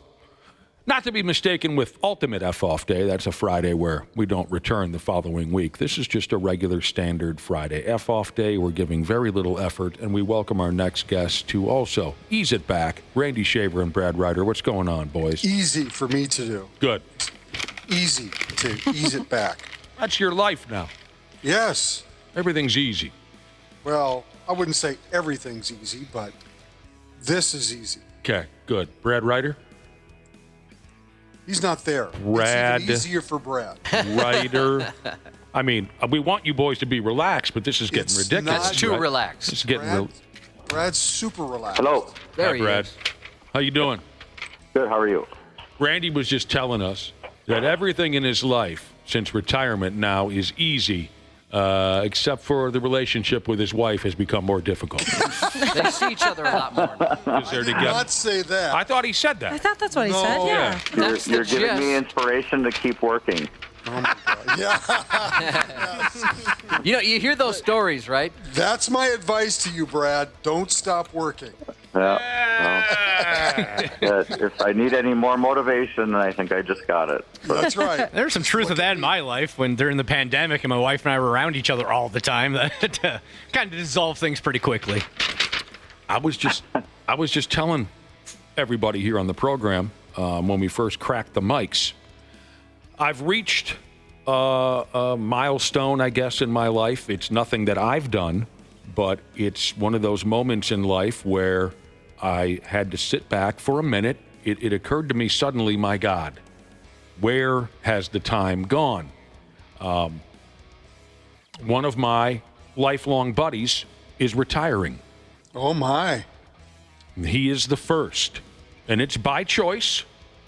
Josh was asking, is he in the type of business that kind of pushes you out? No, he's choosing to retire at 52, I believe he is at this point. Good for him. Yeah, and we're all very excited for him. He sent out some invites to his retirement party, and I just had to sit there and go, damn, this is a guy I've known since I was a tiny little kid.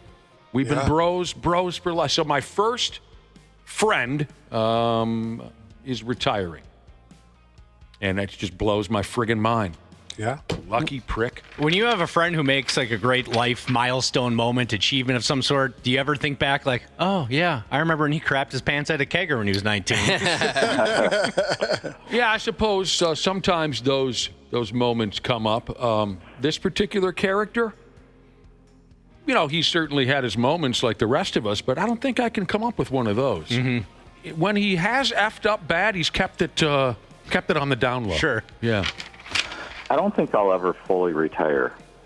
That's what we were talking about. Now, we moved on in the conversation, and Josh started saying things like, a lot of guys claim even when they're done with their so-called career, they're still going to get a little part-time job here, part-time job there. Josh and I have had those conversations, but at the same time, we don't really know. Maybe once we attain retirement, if we ever do, I wonder if we'll be so happy to do nothing that those thoughts of part-time work will leave our minds completely. Here's what I'll tell you. You tell us, Randy. Here's what I'll tell you. The best thing about retirement is being able to decide what you really want to do. Yeah. If you don't want to do anything, you don't have to do anything. Right. If you want to do something like I've chosen to do, I've chosen to stay involved in high school football. I've chosen to do some other things. You didn't have to come back to this if you didn't want to. Well, but this is fun. Yeah. That's I'm just saying, you could have walked away from everything. I could have walked away from this, sure. Yeah. But I mean, you get to choose what you want to do and what sounds fun to you. I have turned down, in the last 10 months, I've probably turned down 5 or 6 projects from people who came to me just because it sounded like work and I didn't want to work. Right. I get it. This is work, but it's not really work. This is fun for me. You do. People are texting in right now saying, "But you do a lot of ads." Well, that's something that's come my way. That's been nice, but they call you the ad man now instead of the ass man. Have you heard that nickname yet? The ad man? I have not. No, I like that. I mean, it's great, Randy. Good for you. I mean, we got a pregnant gal over here could use a few extra bucks, but you go ahead.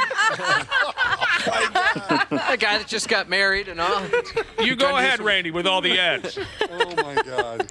Ashley's over here setting aside, $2 bills for her baby. She's selling old Tamagotchis on eBay. Oh, my God. She stole my sandwich the other day. You got to do what you got to do, man. She's like one of my dogs. So, Brad Ryder, you said you don't think you'll ever fully retire. Go elaborate on that. No, I don't think I will. I've got a few things in mind already. I mean, I probably, here's what I think I could end up doing. I could end up, I'm saying 5-6 years from now, not, I'm 56, so maybe early 60s, moving out to the cabin more full time and being a starter at one of the golf courses out there or something like that. What does it mean to be a starter? Well, it's where you make sure the foursomes go off. Oh, you're at a desk saying, "Oh, Johnson party of 6," or what? No, I'm asking. You're out there at the tee box and you're making sure they're leaving at the correct time. Oh. It's usually doing something where you interact with people and you're outside and you're standing outside and you say, "Hello, welcome to the golf course." Yeah, it's usually some sweet old man out there. I don't know these terms. I don't go to golf courses. I've also kind of done some different stats gigs over the years for different networks with people that I still know in the industry, and I also probably do a little bit more of that where, on a random Saturday afternoon, you might see me at the Gopher football game doing some, stuff like that. But is there a chance, like we were saying, is there a chance that when you retire from whatever the hell it is you do, sex ed or whatever, You retired from sex at a pretty young age. 40. Yeah, I've been married too long, so I 40. retired from that a long time ago. But anyway. Well, that was more being laid off. Well, yeah. Forced out. But is there a chance, though, Brad, that when you retire from teaching, after you have your retirement party, you sleep in a few days, there's got to be a chance that you're going to say, well, piss on all that other crap I was mentioning on the radio. I'm just going to sit here.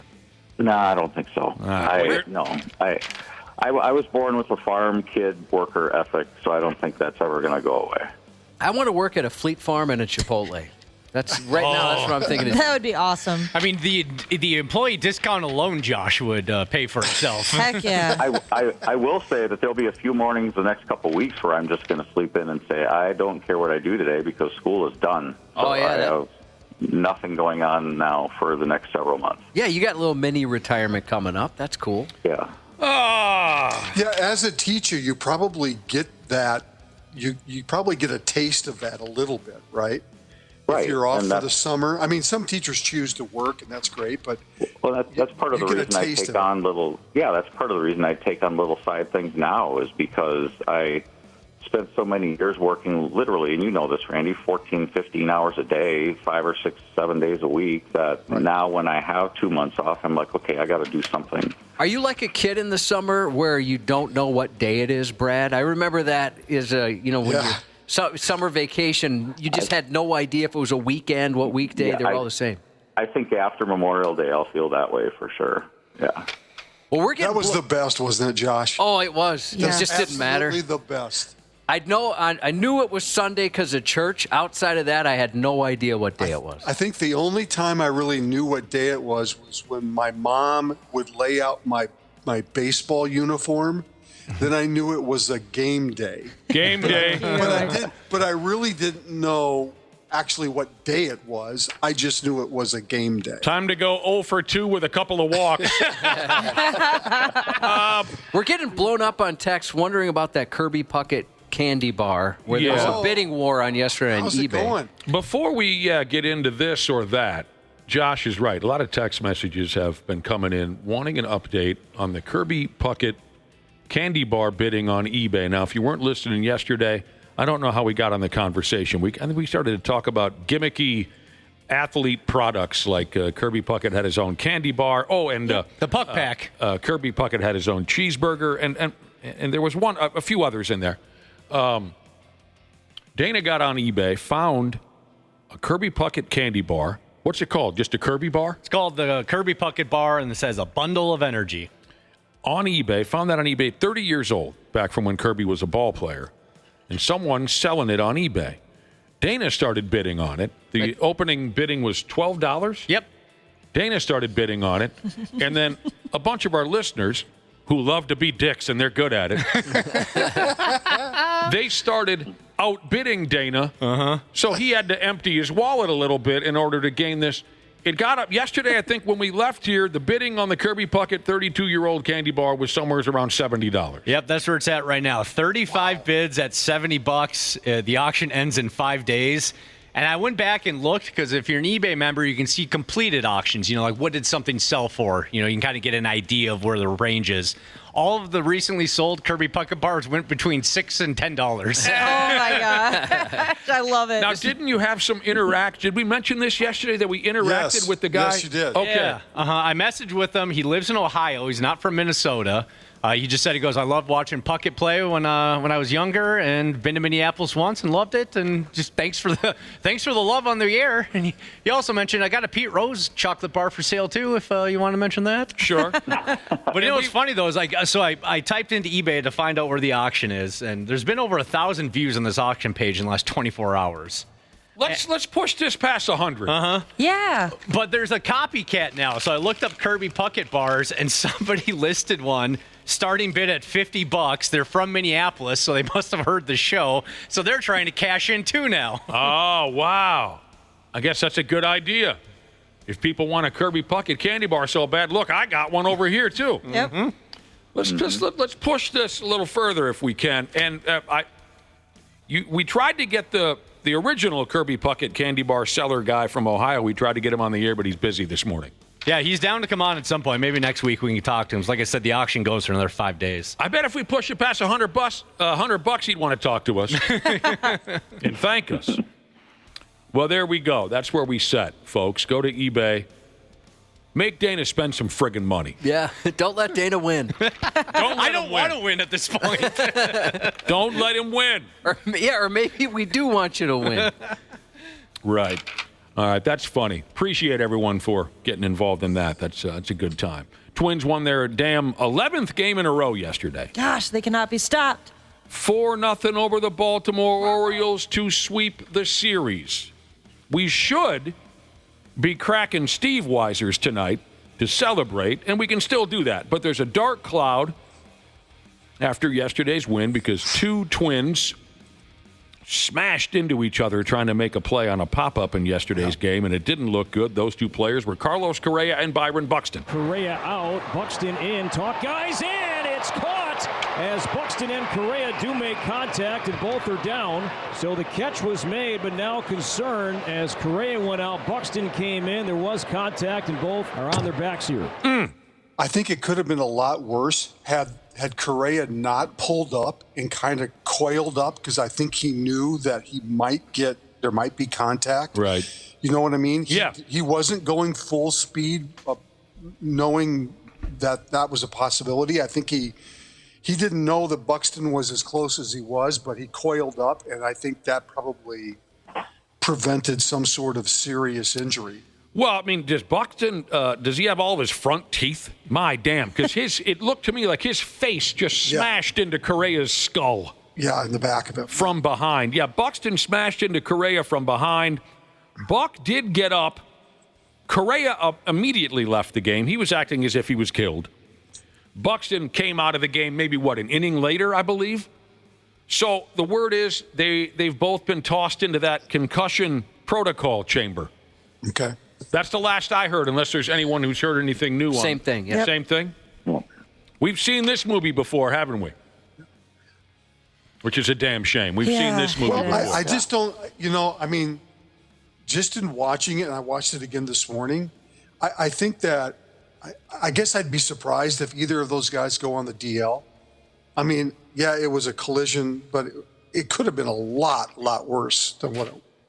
You hate to say this about concussion protocol, but given the injuries that some of those guys have had, that's probably the best thing that could have happened. As long as they're not concussed in a bad way. Not legs or ankles or knees. Right. That's very true. I hear what you're saying. And Royce Lewis was nowhere to be seen, which was great, too. Oh, he ran the other way. Yeah. He said, I know my track record, and he ran the other way from that. I don't even want to feel the breeze of that collision. No. Twins and Brewers all weekend over there in Wisconsin. There we go. The border battle. I was saying earlier, a bunch of drunken 7-1-5ers looking for something to prove. It's about time they have one of these Twins Brewer series on the weekends. I know. We talk about it every year. It's always like a Monday it's always through. a Tuesday and a Wednesday with a Wednesday day game or something. Which I swear to God, the MLB schedule maker does not understand what that series means. And, right. Or maybe they're just saving us from ourselves because they know that we can't handle it. That might be it too, yeah. You're not mature enough yet. Yep. Yes. Yeah. I went out there a few years ago and watched the Twins Brewers. Hottest day in the history of Wisconsin. I think it had to have been 129 degrees that day. And they had the lid closed. No, wait a minute. Oh, yeah. No, they started, even though it was brutally hot, they had the lid open at Miller Park, or whatever they call the ballpark. And everyone, you can hear the crowd grumbling the first two innings. Oh, for Christ's sake, close the lid. I mean, everybody was saying it, right? And the message got to whoever has the controls up there, and they closed the lid, right? And then it got so humid and uncomfortable in there sauna. That it was exactly like a sauna. The grumbling started over again to open it. The dude opens it again, and the crowd's like, Jesus Christ, thank you. But make up your damn mind. There was no making anybody happy. It was just so hot that day. There was nothing you could do. Not going to have that problem this weekend. Yeah, no. And here's what's crazy about the Twins. They've won 11 games in a row, and they haven't moved in the standings. No. Right. They're still 5 games back. They're still in fourth place. Yeah, I don't think I've ever seen a team win like this and not move at all in the standings. Well, especially in May. I mean, when you win 11 in a row in May, you should be in first place, wouldn't you think? Yeah. That's just crazy. A few of our listeners have texted in already and said that they are, well, a few of them are Minnesotans who are going to the series this weekend. They're getting in the car today. And a few of them are 715ers, and they're looking for something to prove. They're looking to fight. A couple of them that have texted in are 715ers saying, come on over, Mud Ducks. Let's get her done. So we got some listeners who are going to the series, and that's fun. 7 o'clock tonight, Game 1, Joe Ryan going to go ahead and start tonight. And it looks as if Zebby Matthews will start Sunday's game. Well, they sent down Simeon Woods Richardson. They sent him back to St. Paul. So I think Zebby is going to be the guy, at least for right now. Mm-hmm. Oh, here's a scheduling update from Tibbs Jesus, who said the Brewers come here for a weekend series also this season, June 20th through the 22nd. Good. So the big league schedulers might finally be figuring this out. I think, as the kids would say, they woke up and chose chaos, chose violence. Yeah. Oh, man, I went to a Twins series at Target Field in the first couple years of Target Field. They had a Twins-Brewers weekend series, and it was a friggin' riot. Like, not quite as riotous as they were at the old Metrodome. That was an out-of-control, lawless, disgusting scene when the Brewers would play here for a weekend series back at the old Metrodome. But anyway, here at Target Field, huge crowd. Everyone's wearing either Twins gear or Brewers gear. Long lines at the bar. It was a great experience. Specifically, one of my buddies, he's always on the prowl. Always looking for his next piece, right? Everybody's got a couple friends like that. So as we're all standing at one of those left field bars, right? We're all 6-8 of us standing around. This one buddy of mine, he's bouncing from circle to circle, having quick conversations, especially with ladies. You know, how's it going? You know, the whole thing. Trying to. He's a real life quagmire. He really is. Okay. So. He's bouncing around. We're watching him. He's talking to all the ladies at the bar. And he finally comes back to us and he says, dudes, these gals are in town from Yankton, South Dakota. And they want us to come back to their hotel after the game is over. And one guy in our group says, I got to work in the morning. You know, at this point, we're in our 40s, right? Mm-hmm. Right. The next guy says, I got a wife. I can't really be spending the night in a hotel in many. Then the third guy says, yeah, I'm driving, so I haven't been drinking, so I'm not really interested. And this buddy who was doing all the scoping out for women, he goes, guys, they're from Yankton. So what?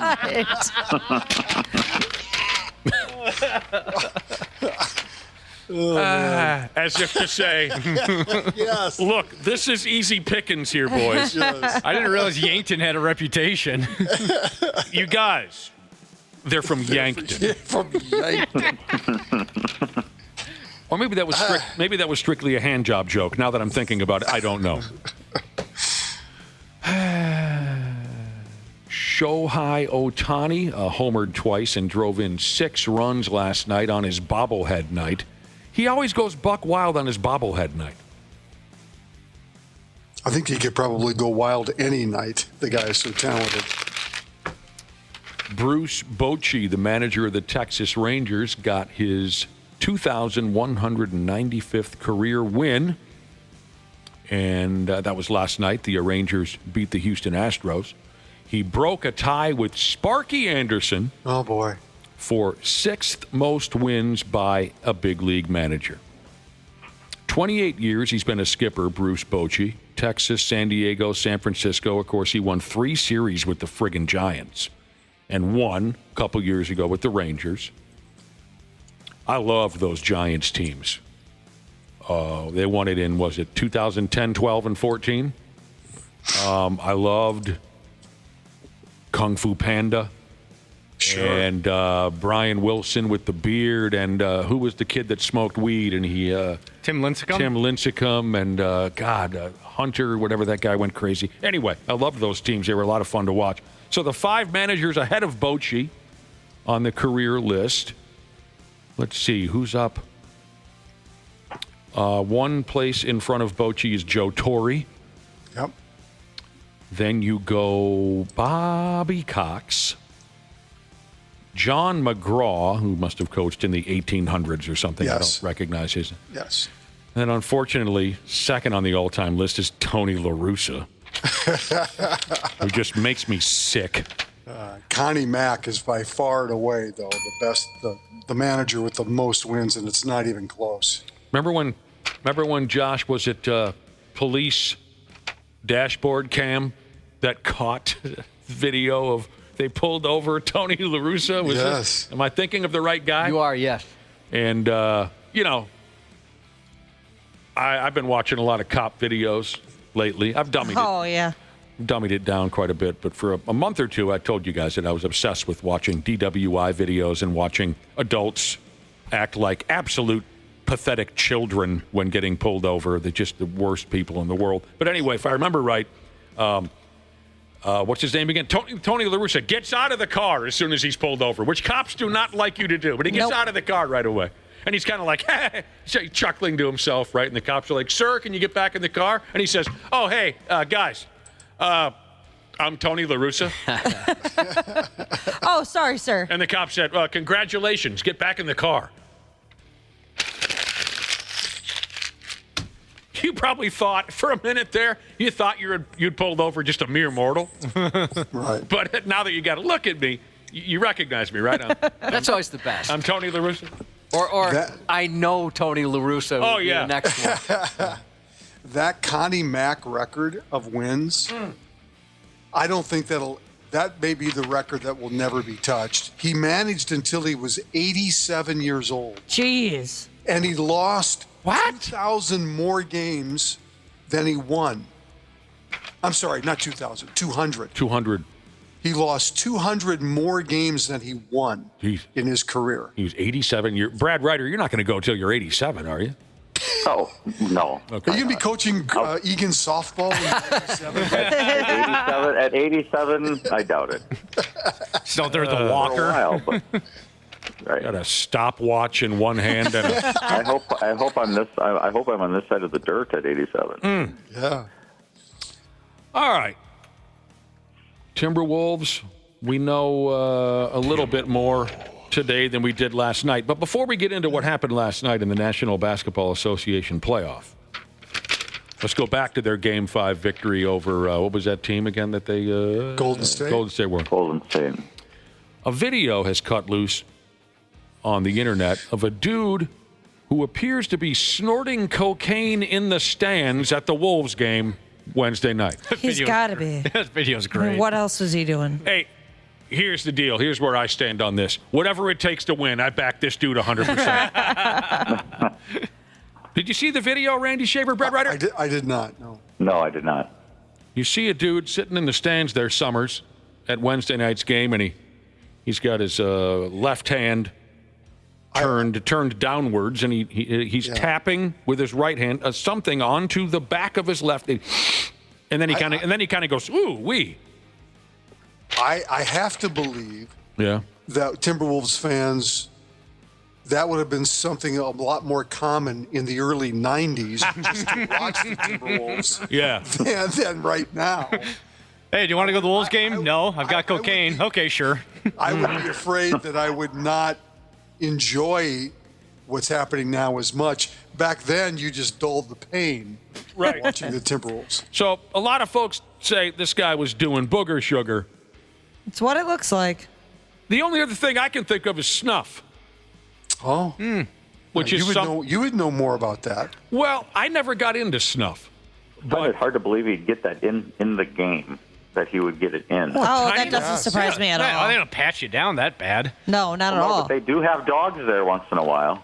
Do they? Yeah, but I mean, every time I've ever seen one of those little dogs at the stadiums, it's always the one in training. I never see the OGs. It's always some cute little puppy. And it's just kind of licking its crotch and not paying attention. Yeah. Yeah, and I can't pet it, which I understand. I can believe that you could sneak a little vial of cocaine into any ball game. Easy. But maybe it was just snuff. Who knows? Is this a real thing? Someone said he was snorting Visine. Is that a joke? I don't know what that means. Sounds ouchy. Is that a thing? Do people snort Visine? I don't know. Okay. I was curious because I'd never heard of that before. When we were in this guy looked to be in his, I don't know, maybe 30s, early 30s. When we were teenage kids and into our early 20s, there were a few guys who wanted to do this snuff routine where you snort this brown powder and it was flavored. I never understood the gimmick. I haven't heard about that in a really long time. Yeah, that goes back a long ways. I never understood why. It never did anything for me one way or the other, but it was a thing. But I don't know. Like I said, whatever it takes to win. There's some listeners out there who are very experienced in smuggling drugs into sporting events. Yeah, I'm surprised how many texts are coming in saying, oh, yeah, I smuggled this pretty easily. Yeah. One person smuggled everything you can think of into a Timberwolves. That list just kept going. Okay, I don't know if this person is messing with me because I've never heard of this before. Shotgun Messiah Jesus is the one who texted in to say maybe he was snorting Visine. And I said, what? And then he texted again and said it gets rid of red eyes after eating gummies. Oh, like weed gummies? Yeah. Okay, I know what he meant by gummies. Why do you snort it? Yeah, but no, he wouldn't be snorting. No, he's joking with me. Cocaine or ketamine, says a listener. I hope it's not boy, ketamine. Can I order both? Oh, he's not offering. I understand. I don't know what ketamine is. I guess I don't know what anything is. I guess I'm kind of thankful that I'm a guy that can just enjoy a beer or two at a ball game and still have a great time. Not shaming. Yeah, anybody, but I mean, do you want to elevate your experience even more, Dana? Fine, Ashley. Let's go to Game 3 and let's just do all the blow in town. Do we know what ketamine is? I mean, just another drug. Okay. Sounds like a depression medication, is it not? I'm not exactly sure what like the intended use is. Vertically Challenged Jesus says she smuggles weed gummies into every venue in her brassiere. Sure. Oh, don't those get all hot and sticky, though? I stand corrected then. I guess people can get it in pretty easily. Yeah. And people are saying, too, the dogs are there to sniff for bombs, not drugs. Oh, yeah. That is true, but I figured they were multi-use dogs. You can they have to focus, Brett. You can sneak this stuff in pretty easy. Here's a guy right here, Josh. He says, you put your Coke in a vial and you hide the vial in the barrel of your gun. Oh, duh. There's not cocaine in that gun, is there? No, I swear, officer. I mean, when I think about it, I've gone into every sporting event with an e-cig, and that could easily be wax, like weed. And they never take another look at it. I just put it in the bucket and they're just throw my stuff through and boom. Ketamine is very versatile, according to Google. It can be used as anesthesia. It can be used as a horse tranquilizer, pain management, and for treatment for treatment-resistant depression. Jesus Christ. And so... Or to enjoy a Timberwolves game. Folks might want to snort it. Here's someone who says... ketamine is what killed that dude from Seinfeld. Not Seinfeld. What was that other show that everyone watched? Friends, yeah. Oh, I didn't know that was what it was. Matthew Perry. All right, whatever the guy was snorting, he was having a good time. Yeah, his friends around him seemed like they were having a good time, too. Yeah, and you got to see a Wolves win. I bet that was a great night for him. Just don't get yourself killed or anything silly like that. The Denver Nuggets took down Oklahoma City last night in Game 6 of their semifinal series. So what that means for the Timberwolves and, of course, their fans is that the Western Conference Final Series won't begin until next Tuesday. That pushes everything back. Thunder Nugget Game 7 will be played Sunday afternoon. The winner hosts the Wolves next Tuesday for Game 1 of the conference final. Which means the Wolves will play over the weekend, which is actually probably a good thing for Timberwolves fans. And you see the start times? Yeah. 7:30. There's no one else to compete with. There's only 2 games now. Yep. So they're going to go every other night. God, it's a shame we have to wait that long for a friggin' normal start time. Denver Nuggets had a great ending to the game, and it feels weird to root for them, but that's what I'm doing. I mean, Jamal Murray played despite an illness last night, played great. That Strother kid had a great second half, fourth quarter. Jokic did his thing. OKC just never really got over the hump. They took a lead about 10 points, and then it disappeared in about 90 seconds into the first half, and they just never really got back in the game. I checked the line for Game 7. It's Thunder by 7 points at home, which makes sense. Yes, it supposedly does. After all these years of bad luck and bad misfortune, this playoff run is lining up really well. It sure looks that way, Brad Ryder. Yeah, I mean, this series is going 7 games, and they're going to battle it out, and then whoever we play Tuesday is going to, only have 1 day rest, and maybe it could be Denver, like you said. Yeah. Celtics-Knicks Game 6 goes down tonight live from ridiculous New York City. Can Boston force a Game 7, or will she be all over with tonight? The Knicks lead the series 3-2. If you like that, if you like the NBA and basketball, even if you're just a Timberwolves fan, you got to watch this game. Yeah, it's going to be fun, no doubt. Yeah. What about the border battle? I'll be watching. Well, there's 2 other border battle games. I'll be watching both. Yeah, there's 2 others. You're right. Carolina Hurricanes proved once again that home ice and a great regular season doesn't mean Dickie Dunn in the playoff. The number 1 Eastern Conference club going into the postseason, the Washington Capitals, are all done. And it was quick. 5 games. 5 games. Carolina beat them at their home rink last night, 2-1, 3-1 if you count empty net goals. So Ovechkin and his glorious season has come to a close. And they expect him back next year. They expect him to play next year. So. Yeah, he'll probably. Carolina now waits for the winner of the Toronto-Florida series. Game 6 of that matchup is tonight. Florida can end it with a win. The number 1 club, record-wise, in the entire NHL had to win an elimination game at home just to stay alive in their series with the Dallas Stars. The Winnipeg Jets won 3-0, 4-0 if you count empty net goals. Dallas still leads the series 3-2. Game 6 is tomorrow night in Texas. And the winner gets Edmonton, who's already advanced. Yeah. Ex-NHL player Ilya Kovalchuk.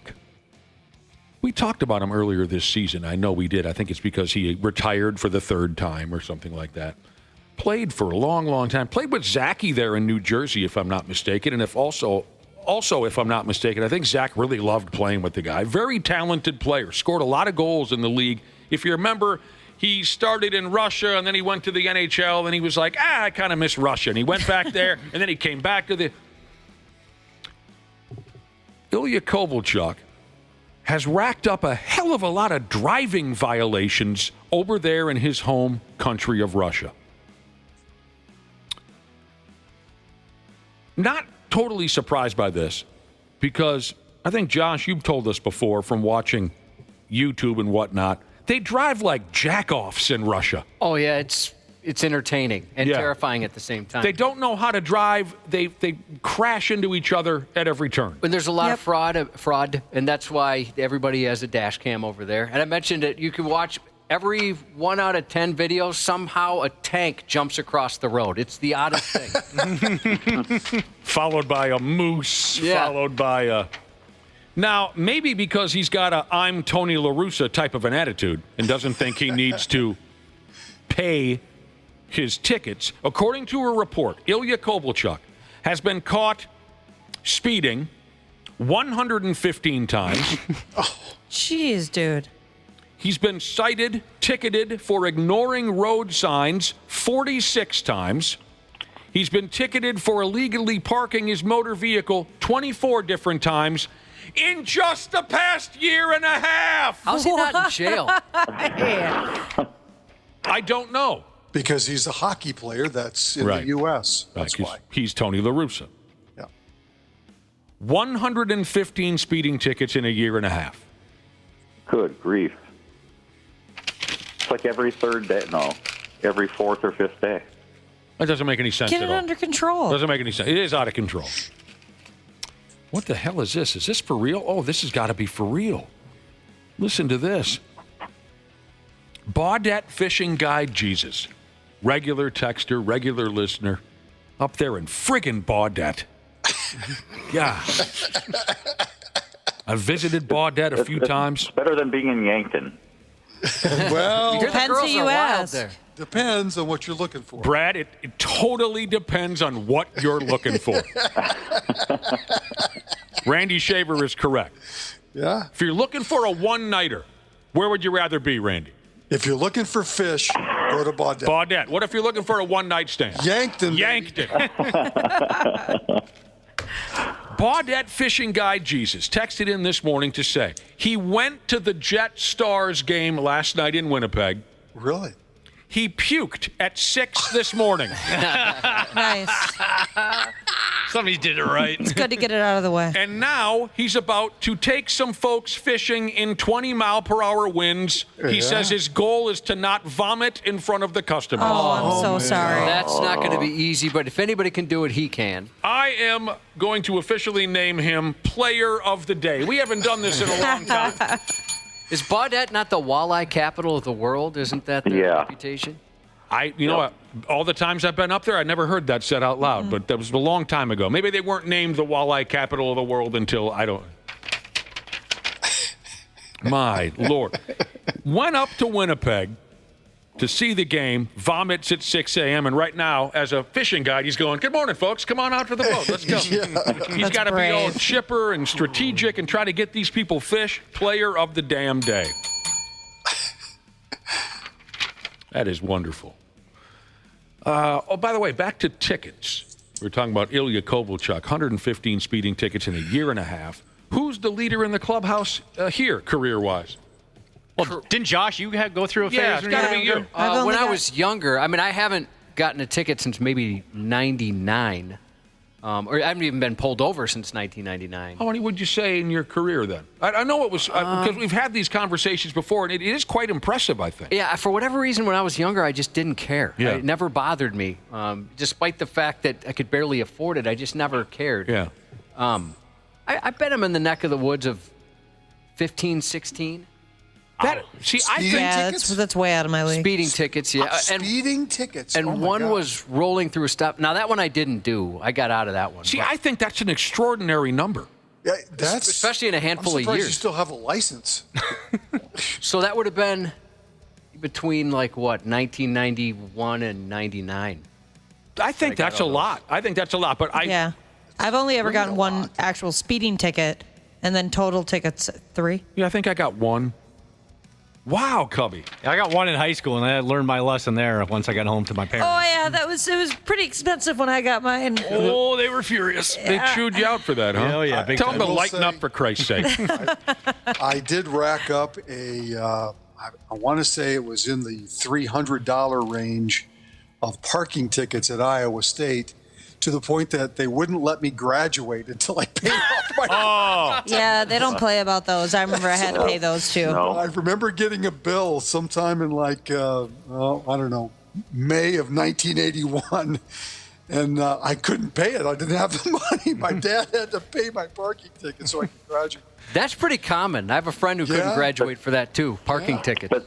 But that was a great conversation. Also, library books. Oh, yeah, that was a great conversation. Do they do that? Well, in college, you buy them, right? I know in high school, you wouldn't be able to get your diploma if you didn't turn in your library book. Yeah, my mom ended up having to cut a check because, it was library books from my freshman year of high school, and I was a senior now, of course. And she was like, neither of us know where those are. Randy, that's funny, though, that conversation you must have had with your dad. Like, all right, here's the good news. I've technically graduated, but... and actually, true story, I didn't walk at my graduation because I got a job in Austin, Minnesota, my first TV job, 2 weeks before I graduated. So I finished school and I left. You got the hell out of there. My mom and dad were so happy I got a job, right? Mm-hmm. And then... But I wanted to obviously get my diploma. I couldn't get it because Had to pay off my parking. Hey, TV station, hey, news director, can I get an advance on my first paycheck? 715 Wild Man, Mild Man Jesus got pulled over on a test drive this week. I always wondered how that goes down. Well, sometimes it's not your fault. Yeah, they tell you to really punch it. Yeah. Sometimes the salesperson, like you said, Ashley, they say, just gun it. I was just on one of those because my fiance bought a new truck. And, yeah, she's like, yeah, so when you get on the highway here, make sure you really lay into it because we don't have that much time on the highway until we have to get off. And I'm just like, are you sure? What about the cops around here?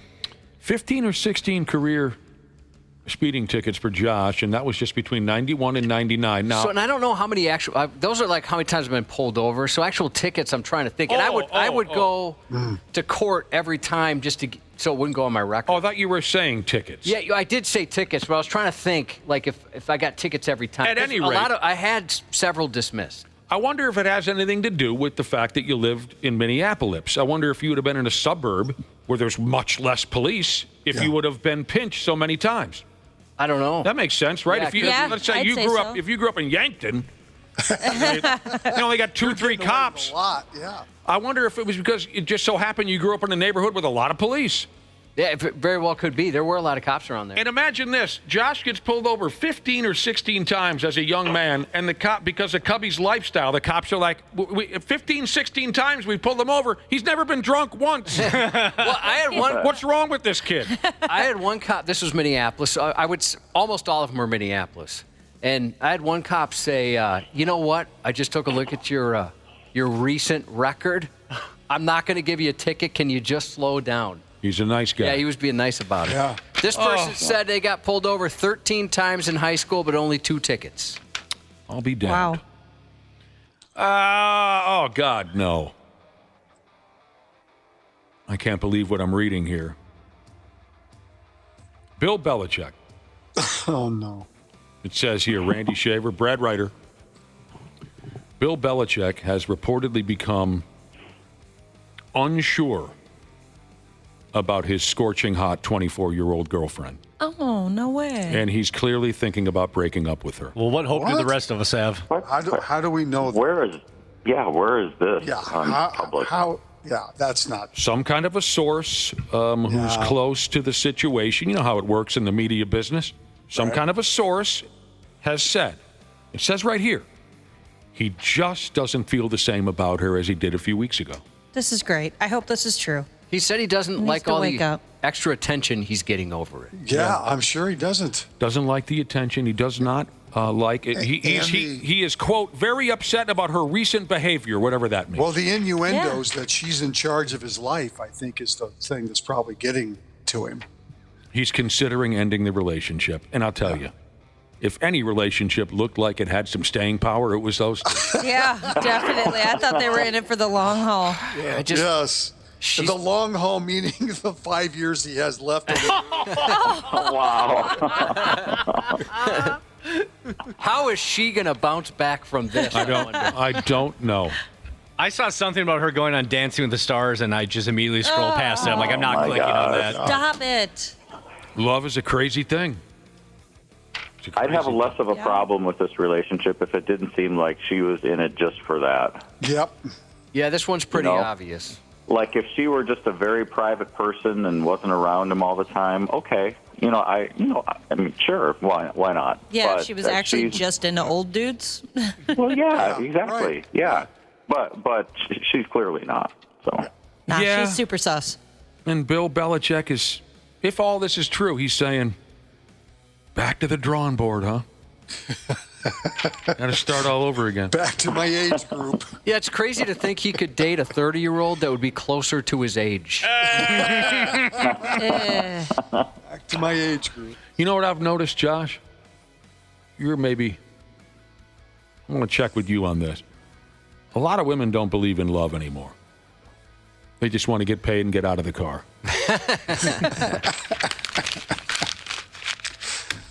All right. There you go, gentlemen. Well, we sure hope you have an unbelievable weekend.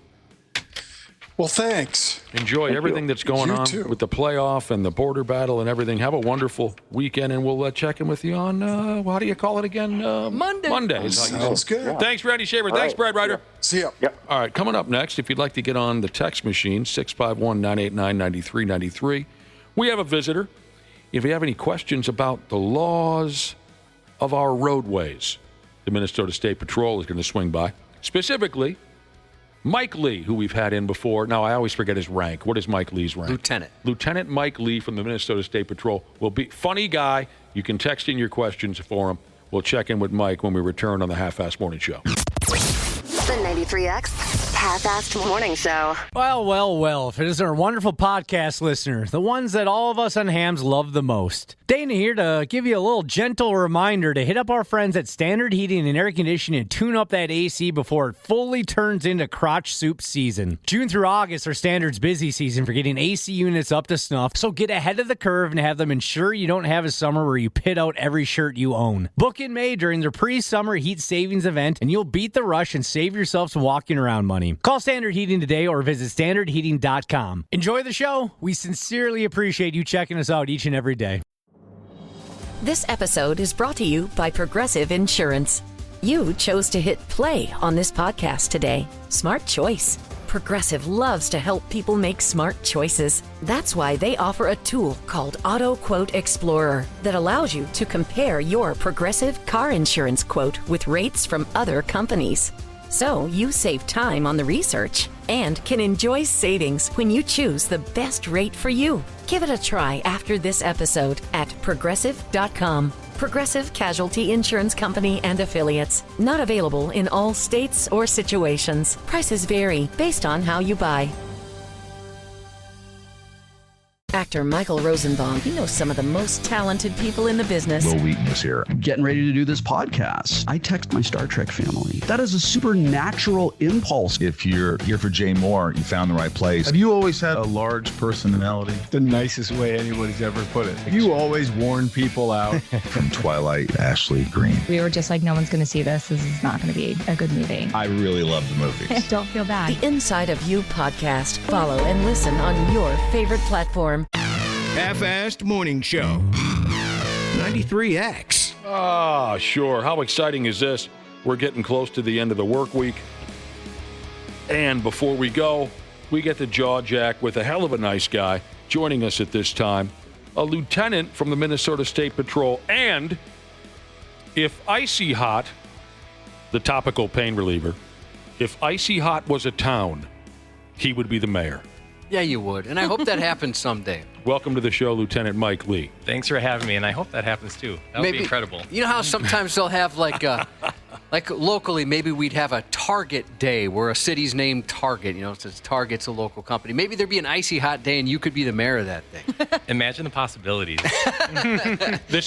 You're doing some sort of press conference from a hot tub filled with nothing but Icy Hot. This was some information that was passed on here live on the radio months ago. Mike was on air with Gordon Shank, also of the Minnesota State Patrol, and Gordon kind of sold you out. Well, we actually got a text from one of his partners. Oh.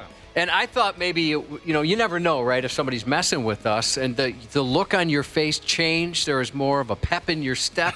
One of your partners said, hey, ask him about his Icy Hot obsession. And turns out he wasn't wrong. Or he or she, I guess, I'm not sure. Yeah, wasn't wrong about that. So when was the last time you covered your body in Icy Hot? All right, I'm not going to lie. I used some this morning just on my knee. No, not my whole body. I'm telling you, the addiction is strong. Okay. Yeah. We get it. That stuff is really good. Everybody's got a vice.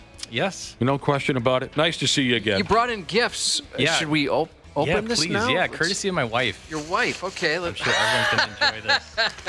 It's Icy Hot. Oh, for God's sake. And there's like a few varieties here. Mm-hmm. Go ahead, talk about it. There's an Icy Hot large patch for which you can feel working instantly. Okay. Oh, that's nice. My shoulders are kind of sore today. Well, Ashley, maybe you should dominate these since you're carrying around that kid. There's a patch. Yep, and then there's Icy Hot Max Lidocaine, no mess pain relief. It kind of looks like that secret deodorant. It's got like the ball on top of it. Oh, Sure. those are the best ones. Don't put it there.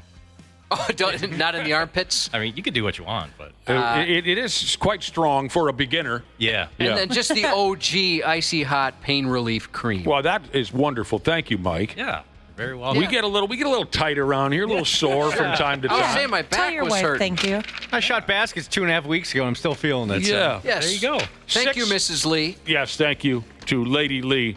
651-989-9393 if you'd like to text in a question to Lieutenant Lee. But before we get to any questions, you've got some kind of a message for our listening audience. What are we up against here?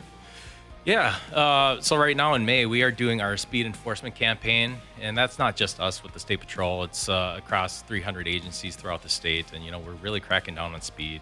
We know it's one of the major factors for fatals in Minnesota, so we want to try and lower that number and get people to where they need to go safely. Some of those numbers are staggering. Like I'd imagine in June, or you'll release some of the stats, and then they say this department got this many, and some of the disparities are pretty big too. But I kind of get surprised with the amount of people that get speeding tickets. Yeah, I know last month they finished those stats, and last month was distracted driving, and I think in that 1 month, with the whole enforcement, it was like over 6,400 or 6,500 citations. Man.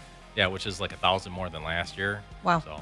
You do see that quite a bit. I noticed a lot more patrols out last month, and I figured it was because of that. Yep. I'm not a speeder. We've mentioned this before, and maybe I'll jinx myself and I'll screw up this weekend, but I'm not a speeder. Josh likes to hover right around the speed limit. I'm an older guy now. I'm in no hurry. But we were just talking about speeding tickets 20 minutes or so ago. Josh was talking about between 1991 and 99, when he was a younger person. He thinks he was pulled over somewhere around 15 to 16 times for speeding. You can't quite recall how many of those resulted in a ticket or not. Yeah, and certain ones I kept off my record. I'd go to court or whatever. But there's a couple times where I got like 3 in a week, and like I said, I just did not care for whatever reason. That's insane. I couldn't learn a lesson, and it just never bothered me. What was the average? Do you remember what the average, I guess, price was on those tickets? And what about your average speed? I mean, how fast were you going? It's never outrageous. Okay. I mean, never even like double digit. Like, let's say it was a 50. I never went like 70 and a 50 or I guess 55. Never did anything like that. It was always, some of them were kind of ticky-tacky. But at the same time, I was speeding. One time I got a speeding ticket going the speed limit because the weather wasn't very good. Oh, sure. Oh, yeah. Yep. Yeah, it's driving too fast for conditions. Yeah, even though I was going speed limit. But right now, yeah, like Nick said, I mean, I'd go 4 over. I can't remember to not erase suspicion. What is that cut off? After, I think is it like 22 miles per hour or something? Like if you go over that, it like becomes brings a felony you up to or a whole something? different degree. No, yeah. So if you're stopped and cited at 20 or more over, then the fine would double and you get serious speed on your record. Oh, okay. Yeah, because I've had a cop before. He was helping me out. I got pulled over the day before my wedding, and I think he felt some sympathy for me, but not too much, because he's like, well, you were speeding, like astronomically, but he dropped it below that 20 because he was like, I don't want to ruin your life here. Probably was not a trooper then. I take that back. It was, but it wasn't in Minnesota. Oh, so yeah. I take that back. There was a time when you and we've told this before. This was, I think, the last time I was ever pulled over was with Nick. We were on our way to training camp when it was in Mankato. Awful. I don't even know. It was over 100. 110 or 11, Yeah, 12. it was outrageous. What? You were really cooking. We yeah. were talking, and I know you've heard this excuse a million times, but I was in a car I wasn't familiar with. It was a girl I was dating. It was kind of a sporty car. And Nick and I were talking. There's nobody on the road in the middle of the night. 3:30 in the morning. Yeah. And all of a sudden, Nick's the one that told me, he's like, dude, you're going 100 and whatever. And I was like, oh, my God. I didn't know. And so I slowed down, and it was in St. Peter. I got pulled over, and this cop could not have been a nicer person. He was wonderful. And he's like, I was even behind you for a while, hoping you'd notice me and slow down, but you never noticed. We were having too much damn fun. Yeah, we were just BSing. Yeah. And so he cut me a break. I think he wrote me for like 9 over.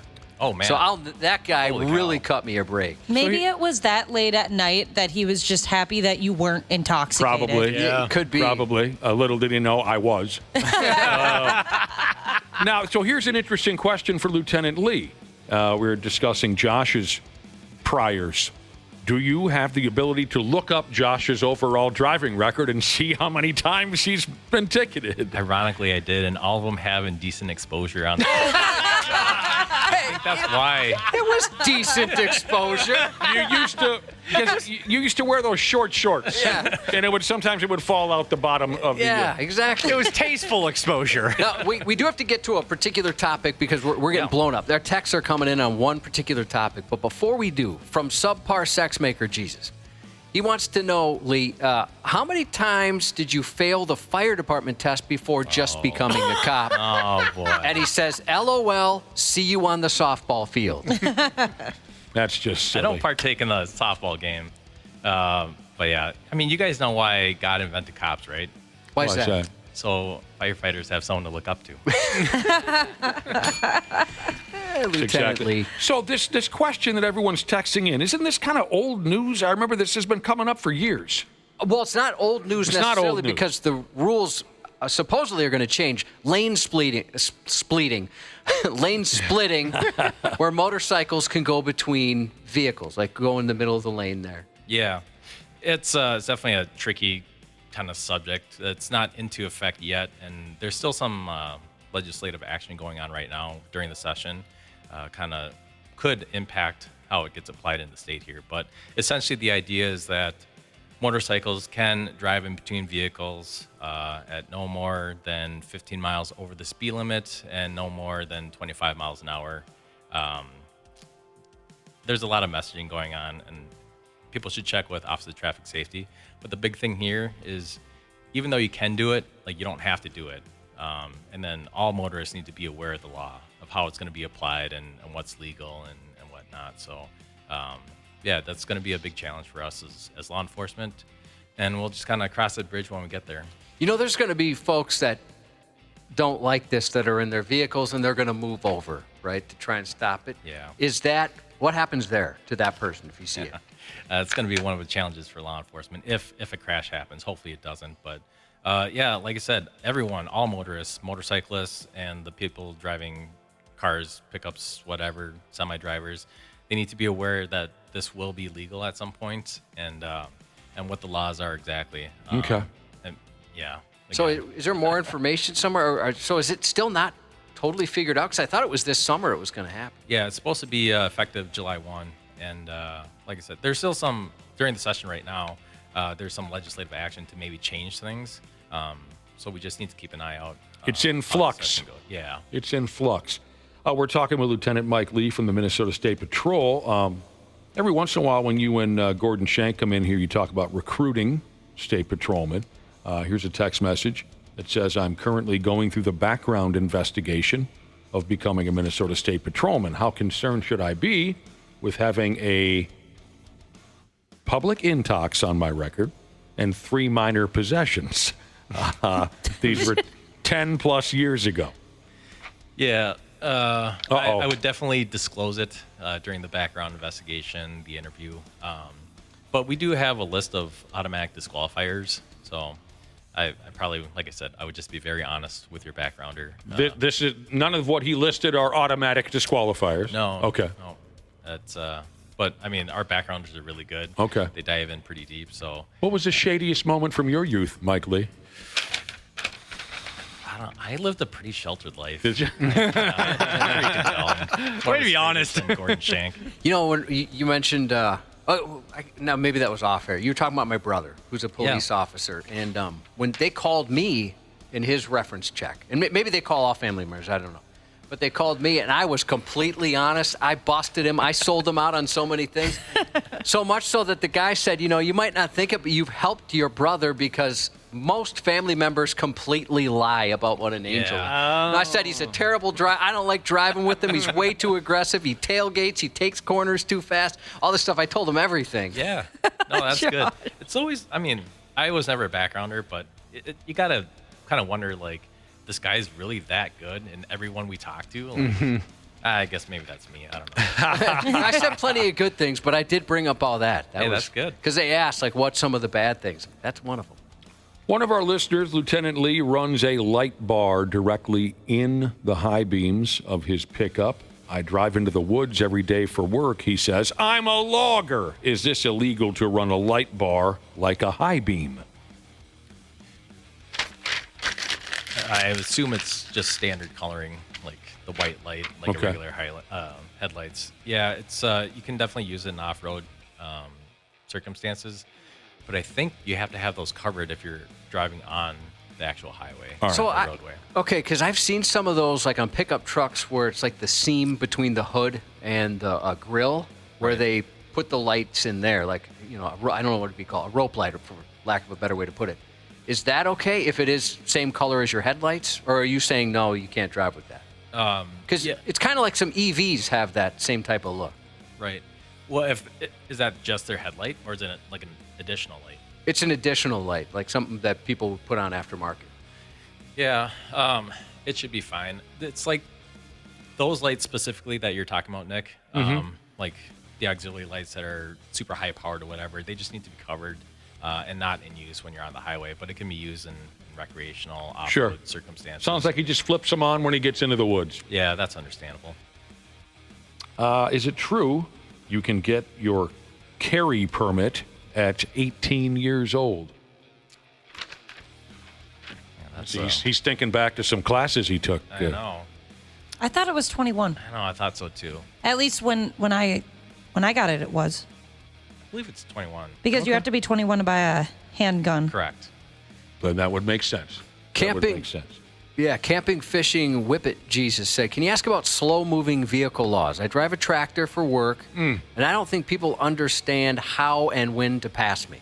I struggled with that when I lived in Wisconsin. I always just didn't pass honestly, I thought it was kind of rude. So I was like, I don't want to feel like I don't want to make them feel rushed. I'll just wait. I'm with you. I just got to do it too. And then sometimes people behind you get pissed. Yeah, they do. I don't know what to do. Yeah, passing a tractor, huh? Yeah, if it's a slow-moving vehicle, it should be on the right side of the road, ideally kind of more on the shoulder if they can. They should have that reflective triangle on the back.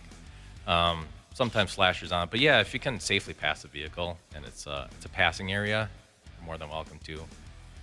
Obviously, their top speed is not as fast as highway traffic. Yeah. You can get her done pretty easily, I think. Have you? Give her hell, Cubby. Give her hell. Looks like we're coming up to it here, but we wanted to ask you, have you seen that video out of Houston where the lady's towing her boyfriend's car? Oh, my God. You'd know. You're looking confused. You'd know it if you saw it. Yeah, you don't forget that one. We have to show it during break. Or maybe we should do it live. Maybe we should get your reaction live. Okay. You've got to see this video. We do have to take a break. Lieutenant Mike Lee is here from the Minnesota State Patrol, and he's welcoming your questions, 651-989-9393.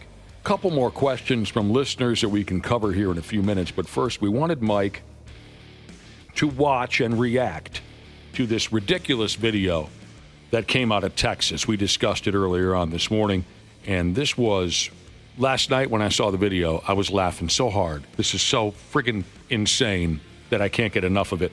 Where a gal is towing a broken down vehicle. So to set it all up in case folks aren't aware, and we want to show this to Mike and get his reaction. A gal in an SUV, her boyfriend has a broken down vehicle. He drives a little Saab. Now, for some reason, the couple decided to tow the vehicle, and they attempted to tow the vehicle while it was pointed backwards with the dude behind the wheel. It did not go well. The dude in the Saab ended up being absolutely ragdolled while he's being towed. The axle snaps. He has no control. He's bashing into the guardrail. It's the biggest goat rodeo you'll ever see. It's up on 93x.com? Yep. So, Mike, you have the video in front of you? I do. And, should I play it? Yeah, let's, do we have the...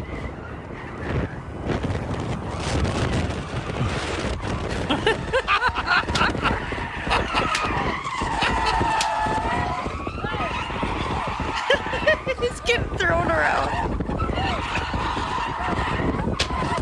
I mean, you can't help but laugh. But at the same time, you're like, what are you thinking? Like, how did you think this is going to work? So if you saw that, You're on patrol, you see something like that. What happens here? You giggle like nonstop for a couple minutes, and then you stop the vehicle. You want to let it play out a little bit? See what happens. If you haven't seen this on 93x.com, you'll love it. And I especially love that we've got the full audio of the never-ending tire screeching as it's being dragged. You can't even call it towed. That's being dragged. Yeah. And dude is behind the wheel, hanging on for his friggin' life. It is just magic. That video is pure magic. Mike, I bet if you saw that, you would think in your head, there are stressful days in this job, but seeing that makes it all worth it. Yeah. So what kind of trouble do you get in for something like that? Yeah, so you can't tow a vehicle with like a unstructured apparatus. So you can't tow on the highway with like a tow strap or anything like that or a bungee cord. It's got to be like a fixed metal tool. Oh, really? So I have broken that law once. Okay, I thought tow straps were okay. No. I mean, I'd avoid a freeway if I could. But. Right. Yeah, I'm speaking specifically for the highway. Okay. Yeah, you can't be doing that. Simply for cases like this. Oh, man. I just love every second of that. It is pretty funny. Oh, it's just absolutely. That could have been really bad. Looked like it was. By the way, the dude was not hurt. And they did not, the Houston police decided to give him a break. They did not ticket this couple for that incident. But the friggin' guy had a warrant out of Georgia for something. So he went to friggin' jail for that. All right. Before we go, I have one remaining question. I don't know what you got over there, Cubby. What is the protocol for a fender bender in a public parking lot? I've heard that police would always prefer that they are called to make a report and to make sure everyone behaves themselves. Is that true? Yeah, there's no problem calling 911 if you get into a crash. It's only required by state statute for us to write a crash report if there's over $1,000 damage, which at this point, like every vehicle, you get a scratch and it's over $1,000. Yeah. If there's injury or if it's towed. But I would always recommend calling 911. Sure. You never know if the person's lying about who they are or if they don't have insurance. Good enough. Fair enough. Absolutely. This might be a fun one to end on. From Not Munging Jesus. My ex-wife always texts and drives, but never gets caught. Can I give her name and the patrol her phone number so she sometime in the future gets caught? I'm not bitter, just tired of her not having any consequences for her actions. Yeah, we get that quite a bit. Do you really? Yeah, it's like, oh, so-and-so always text and drive. But yeah, it's hard because we need to observe the actual violation since it's a petty misdemeanor offense. But we're welcome to taking calls for driving complaints. If you see some unsafe driving, absolutely call 911 and report where you are, what you're seeing. And if you can stick with it until law enforcement gets there, that'd be great. If I'm ever mad at my fiance, I'm going to do that because regarding his tent on his truck. You're going to call the cops on him? Yep. I'm like, hey, you know what? This guy in his stupid tent, and I promise you he's going to roll down both of his windows when you pull him over, thinking he's slick. And you're the one who used to over and over again on this program say snitches get stitches. It doesn't count when it comes to him. And now you are going to call the police on the possible father of your child. He's got it coming. Yeah, you guys have a baby and a wedding to pay for. Well, he thinks he's so smart, rolling down both of his windows whenever he's been pulled over, because then he thinks the cops don't see it. I'm like, I guarantee you they know. They don't care. They're doing something else. Well, you guys know that my mom once threatened to call the local police on my dad because he was putting a microwave in the garbage. You can't do that. Lieutenant Mike Lee, we got to get going, but give folks one more update on what's going on with the speed enforcement here. Yeah, we're cracking down on speed, like I said, and it's throughout the whole state. It's all times. Any day of the week, we're doing extra enforcement. The whole month of May? Yes. Okay. Yep. And I think it's going to extend through June as well. But, and even though this is a speed campaign, we're still looking for other violations, too. We know that there's 4 major factors for fatal crashes: speed, not wearing your seatbelt, being distracted while you're driving, and impaired driving. So we're trying to make the roads safer. It's fun. It's a fun time of year. It's summertime. Roads are dry. Weather's nice. People want to get places. So we want to make sure people get there safely. We appreciate what you do, Mike Lee, and we appreciate your time coming in and visiting with us. Appreciate you guys. This is great. And thank you, or thank your wife, I guess, specifically for the nice gifts you brought and all the Icy Hot. Yeah, I hope you enjoy it as much as I do. I know you won't, though. No, we will. Oh, yeah, you're right. Not as much as nobody will enjoy it as much as you don't know it's how hard much to reach I'm your fighting level. just to reach over and open those boxes. You want to sniff? Everywhere we go, we're going to smell like the winter green dance team or something here for the next. That's going to be a beautiful thing.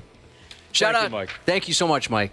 Shout out to longtime listener, first-time texter, shortstop Jesus and his wife. They're starting their goal to hit every Major League Baseball stadium when the Twins play there. Oh, my damn. And they're beginning in Milwaukee this weekend.